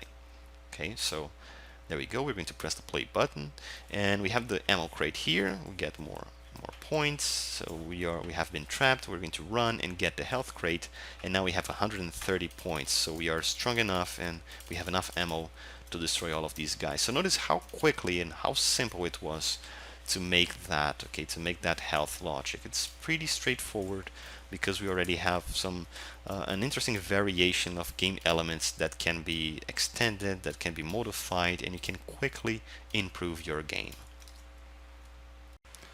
Alright, so to spice up this game a little bit, I've included some assets that are going to be used here. They're all public domain, so we can grab them. There's going to be a reference in this course. But basically, there are going to be two audio files to be used. One is for when we shoot the weapon, it's going to be this sound, and another one from when the enemy dies, which is going to be this one. Now, in the art folder, there are three extra packages that I've added. We have character model, so we're going to give a better look for the enemy right now. We have some buildings that we can basically put in our scene, and we have some weapons that can also be used. We're simply going to choose the pistol, but it's still a good idea to see what are the other options. So let's start by adding some audio. How should we do this? Let's work first with the bullet. So if I get the bullet here and drag and drop to our hierarchy to take a closer look at it, we need to add a new component. We're going to click on Add Component, then search for Audio Source. And once we click, notice that there's going to be a little sound shape. And if you expand that, there are going to be several options here, several different options for us to change. So how audio works in Unity? It's pretty simple actually. If you go to the player and you look at the first person character where the camera is, notice that there is an audio listener. In every scene, at every moment in Unity, the best thing that you should do is to have only one audio listener active at the same time. Okay? And audio listeners, they commonly come bundled with the camera that you add. Since the first person character contains a camera, it's also containing an audio listener, and this is what's going to be used for hearing sounds. So it's going to take it into account the distance of the elements that are raising sounds, the Doppler effect, and several other things. Okay. Now in the bullet, when you have this audio source, we have this play on awake option. That means this audio is going to play as soon as it appears. So let's test something out. We're going to open the audio folder and we're going to get this audio here, which is for when we shoot a bullet. So I'm going to drag it from this place and drop here in audio clip. We're going to press apply here in the bullet prefab. I'm going to delete it and we're going to give a quick test. If we press play and we click for the bullets to appear, the sounds are all being instantiated. So every time I click, you can hear that sound. Okay, it doesn't matter how many bullets I shoot, the audio is being played normally. So let me get that crate again. And you can even see that the enemies are also playing that audio. Okay, so every time a bullet is shot by anyone, you're going to get that effect. Okay, now what we have to do is to play the audio from when the enemy dies. So this is going to be a bit different here. Okay, so we want to select one of the enemies that we have in our scene. Okay, so let me get close to that one. I'm going to click here, and we have one shooting enemy available here. I'm going to right click, choose Create Empty to make a new game object, and I'm going to name this Death Sound. We're going to press Add Component, then add another audio source like this, and I'm going to drag and drop the dying sound, which is this one. Okay, and when this is done, the shooting enemy is going to need a reference to that audio source because we're going to have to manually play it. So let's open the shooting enemy script. We're going to add here a public audio source, then death sound. We're going to manually set that in Unity. We save this, go to Unity, wait for the code to be processed, and once we have that field here, which is going to appear right now, death sound, we can simply drag death sound from here and put it here. Okay, we can apply, and applying is very important here because all of the other prefabs are going to have that death sound as well. And in the shooting enemy, when we have the on kill here, we're going to type death sound dot play to simply play that sound. So let's save this, go to Unity, wait a little bit, and we're going to check how this is going to look like. Okay, how is it going to sound? So I'm going to press play. Okay, we even heard the sound, but let's try it again.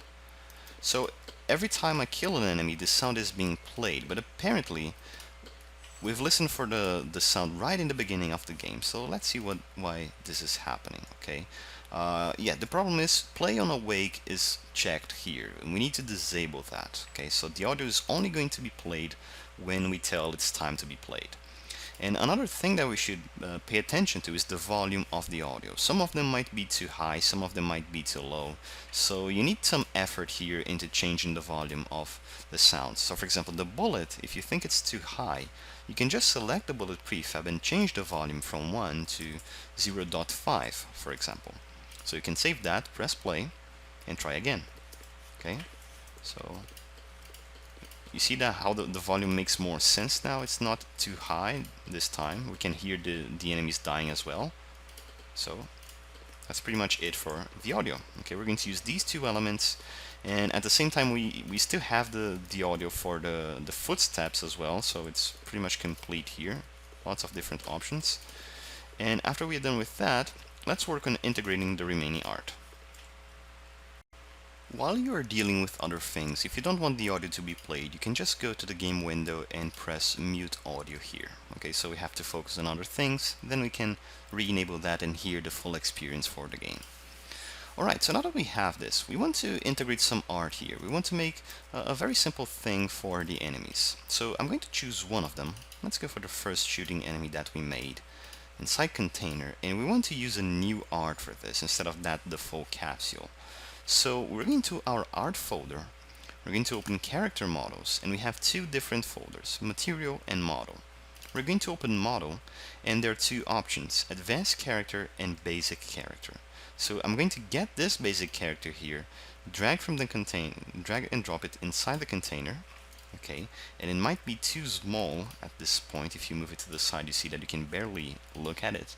But if you change the scale on X, Y, and Z to 10, and you adjust the position of it, so it's going to be basically 0 on X and -1 on Y, so it's going to be touching the floor almost. You can already get rid of this capsule by right clicking and choose delete, like this, and you're going to see this model here.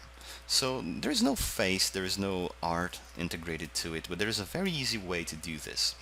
In the character model folder in material, we're going to open the basic folder, and there are several materials that we can use. We could use an adventurer, a man, a woman, a robot, an orc, so lots of different options available. What we're going to do is, we're going to open this basic character element, we're going to choose the first element here, arm left 1, hold shift and choose the leg right 1. So we're going to choose all of the elements which contain a render. Okay, this is the important part. And we're going to expand this materials menu here and use the material that we want. So for this game I want to use an orc. I think it's going to be easy to spot. We're going to get this material, drag from there and drop here. Okay, actually this is the texture and this is the material. It's that spherical shape. So we just drag and drop, and this is how the basic character is looking like. So, well, you have lots of different materials you can use for free. It's open source, it's public domain. You can just make several different enemy options and implement them the way you want. Okay, so I'm going to choose the shooting enemy and press apply in order for all of the other enemies to be updated. And this time, if we press play, we can see all of the models here. They even look at you when they are going to basically be chasing you, and well, it's going to work. Okay, if we shoot them, they're going to fall, but you notice we just have to adjust the colliders a little bit. Okay, there's not going to be a lot of effort, but we just have to make some minor changes. Let's take a close look at the shooting enemy. Let's get close to their feet, and probably the best thing we should do here is to change the shape from what it is right now to a box collider, but you could make it a bit thinner if you come here and change the radius. Okay, so you make something smaller like 0.27, and the height could also be a bit smaller as well. Okay, so I'm going to make it look like this, and also in the NavMesh agent we have to adjust that as well. We're going to change the height to 1.8, I think 1.7, no, 5, 1.6, okay, and the base offset needs to go down a little bit, so we're going to use 0.92, okay. So that's experimenting. Just come here, change some values until it's graphically how you want. And now we can save that, press play, and see how it's going to look like. And it's a bit better. Okay, we might want to increase the size of these enemies as well. So let's select this enemy. We can simply select the basic character and scale it up, like 15 on X, Y, and Z as well. So they're going to be huge, and well, it's going to be more interesting, I think. Okay, so play again. We have the enemies, they're going to be aiming at us and trying to shoot at us. So now that we did these things, let's work on adding the weapon and the bullet. Alright, so to do this, we need to look at the player very closely. Okay, so let me close this. We're going to player, first person character, and gun. Inside gun we have these two cubes, but now we're going to do something different. We're going to open the weapons folder, and among all of the options that we have here, we want to choose a pistol. Okay, I'm going to grab this one. So I'm going to drag and drop it here in the gun element. The pistol is here, but it might not be in the exact scale. So to change that, we just select the scaling tool, we click on the white cube, and then we make it bigger. Okay, like this. And that's the beauty of integrating art after you implement the game. Okay, we made all of the necessary things for us to verify position, to verify a difficulty, and then we can just replace stuff. I'm going to grab this pistol and put it in this position here, and simply delete the previous cubes that I had. Okay, delete them. We select the player and press apply to save the prefab. And if you look at the game window, the pistol is already here. You might want to make some fine tuning, maybe Z could be shorter and X as well. Okay, so it's going to look like this. But these tiny adjustments, just by doing that, you can already press play and you can see your new gun there.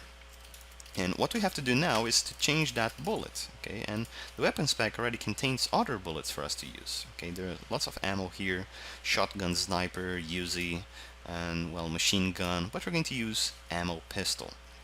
Let's go for the prefabs folder, select the bullet, drag and drop in our game controller. So the bullet is here. We're going to open the bullet, open the container, and replace that sphere with the bullet model. So again, weapons, we have that ammo pistol. I'm going to drag and drop it here in the container, not in the sphere, be careful about that. And we're going to scale it up. Okay, so it's going to have, it's going to be big, but well, there's no need to be ultra realistic on this. We're going to delete the sphere now, and what might be necessary is to rotate this bullet, and you're going to check that. Let's apply the changes to the bullet. I'm going to delete this, press play, and I'm going to shoot. Let me go to a certain place here. I'm going to shoot a few times and pause the game. Hopefully there will be enough time to do this, and there might be a trick to do this, but anyway, let's try that one more time. So I'm going to click here and pause. Let's see if we have any bullets available. And yes, we have some bullets. Notice that I've shot into this direction here. Okay, we have a bullet, but it's pointing up. That's not the case. It's not what we want. What we want to do is to get that ammo pistol and rotate it so it's going to point to whatever we are looking. And what we need to do is to change the rotation on X to 90. So it's going to point like that. Okay, so let's get a bullet back here. Prefabs, bullet, drag and drop to the game controller. The bullet is here. We're going to expand that, open the container, select the ammo pistol, and choose the rotation from 0, change it from 0 to 90. And a tip for you to do that quick, without needing to pause the game and checking how it's looking like, just make it point towards the Z-axis, okay, which is this one here. It's the forward axis. Since we use the forward vector to point to things, we just have to make it look like this. Now again, apply the changes to the bullet, can delete it from here, we can press play, and after that, every time we click, the bullets are going to point to where they should. Okay, so let me just beat this level again, and there we go. Now, for a very quick and finishing adjustment here, we're going to integrate some buildings, so there's going to be some obstacles around you. Right, so what we want to do here is, we want to open the modular buildings package, and you see that there are going to be several different assets here. Let's get some house-shaped elements, so I'm going to grab this one. Okay, I'm going to go to the inspector and change its scale to 5 on X, Y, and Z. So I'm going to put it in this position and make sure it's going to be in the game controller. Let's get this one as well. So 5, 5, 5, same thing. We rotate on Y 90 degrees, and put it in this position. And let's check if there's something else interesting here. Maybe this one. Okay, it's up to you. Okay, we're doing some design work here, just resizing things, changing their rotations, and putting it to places that might look interesting. And let's see, I think we have ramps, and yes, we could use this ramp for something. I'm going to grab that as well, change its scale to 5. X, Y, and Z. It's going to be shaped like that, and we could put it in this position, for example, just more or less random position. And I'm going to put something in the middle, so I'm going to grab, let me think here, let's go to the beginning. Let's get this one and change it to 5. So you have ceilings of houses here that you could use as well. It would work the same way. So you could basically put them on top of these, but well, I'm going to keep things simple here. Let's put these modular pieces here inside the game controller. I'm going to grab the player and put it here on top. And the thing that we have to do is to update our navigation mesh. Okay, this happens because we have more elements and we don't want our enemies to get inside these elements. The enemies will have to go around them. So we're going to the navigation menu that we have here. If for some reason you closed it, you could just go to window and then navigation. And then we're going to expand these modular buildings and we're going to mark their mesh elements. Okay, so basically these 5. Just hold Ctrl or Command and select all of them. We're going to mark this navigation static option here, and we're going to the bake menu and we're going to press bake again. Okay, so notice how different it is right now. Okay, and just to make sure that the floor also has that bake option, mark navigation static here and press bake once again, and this is how this is going to look like. Okay, so the white areas show us where the enemies can go, okay, where they can navigate. You can see here, because of this slope, that they can walk here, but here in the middle they can't reach this because of how this is looking like. Okay, so probably if the player stays here in the middle, the enemies won't be able to reach them, but since the enemies shoot, the player really has to walk around. Okay, so let's select our enemies and make sure they're not colliding with any of these things. Okay, they're not going to be inside any of them. So this one I'm going to put here. This one is going to be here. You could even get some of these enemies and make them hidden behind some of these houses. Okay, so this one here, and I think all of the others are in valid places. Here we go. And also these elements that we added, notice that if you press play, you're going to walk through them. Okay, so I can actually enter these houses, and this is not what's supposed to happen. We want collisions to happen here, and what you have to do is, the player is here. I'm going to show you that live so we can adjust later. You need to select the mesh, go to add component and add a collider. It could be a box one, a capsule one, but it could also be a mesh collider. Okay, so it's going to have the exact shape of the element that you're dealing with. So if you try to enter now, notice that you're going to collide with this. You can't enter here, so the enemies can go around and hit you. So now we select all of these meshes here and select the 5 of them, press add component and then add a mesh collider. Okay, and now if we save that and press play, we can enjoy the full game. I'm going to even restore the audio, so I'm going to unmute this and let's see how this is going to look like. Okay, we need to run around, maybe we need to flank these guys, maybe we should move up here and they can still reach us, so not a good idea. So we need to get some ammo as well. See here, so notice just by adding these little things that we did in this game, you have all the necessary tools to build an entire game, okay, to add more enemies, to make new levels and so on. Alright, so now that we've added all of these elements, we should be finished with this course, but this is the moment where you really have to challenge yourself. You need to make this better, okay? So we have some elements around our game, we have some houses, we have enemies, and as you saw before in the character model pack, there are lots of different materials, lots of different skins that you can use. So there's a man, woman, orc, robots.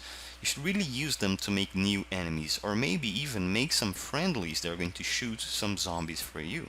Okay, you could really work on some interesting artificial intelligence logic to make this work. So the first challenge is make more enemies. The The second one is to make a logic for switching levels. Okay, right now we just have one level, but if you beat that, then you go to level 2, then level 3, 4, and it's going to get harder and harder as you play the game. You could maybe even make a level where you have to work your stealth. So it might be some scene at night, then you have to walk slowly, not to raise too much of attention to the orcs to look at you, and then you need to collect, I don't know, something. Okay, something with a different objective. So that's the second challenge of you. And this second challenge, by making new levels, it's going to be interesting because you have to think, hey, I'm on level 5, and I think things are getting really repetitive. So as you make new levels, you're going to find the need to build new things, to build new enemies, to build new weapons, maybe a rocket launcher, maybe a machine gun, and then you're going to have your ideas and build a game with 30 levels, for example. Make that your ultimate goal. And well, just keep trying, keep making, keep experimenting, search for things online, search for new models to make your game even more beautiful.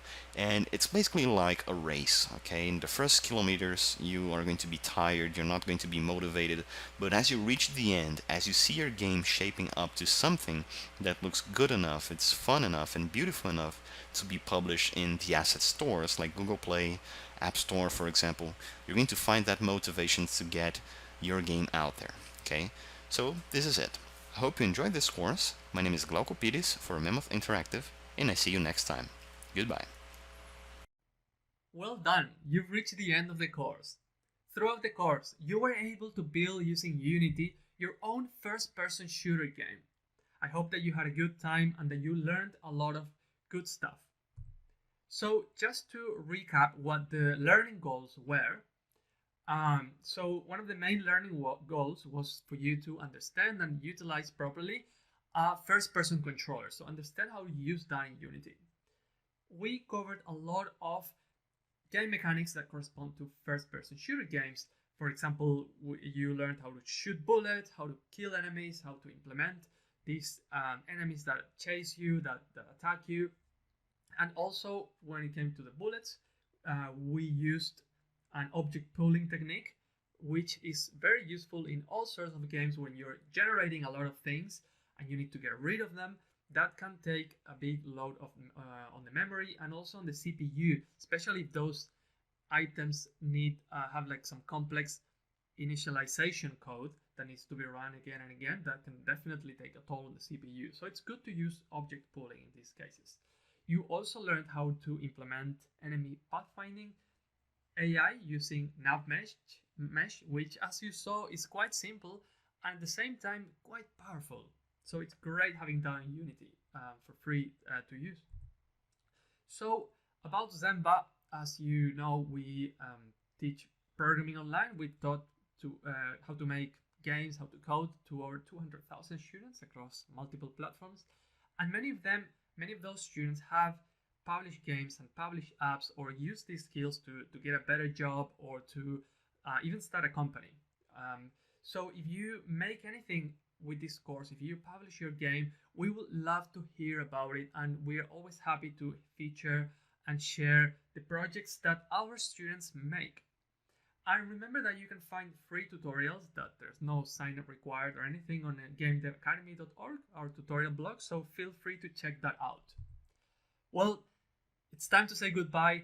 Thanks a lot for watching, thanks a lot for enrolling, and I really look forward to seeing you soon in another course.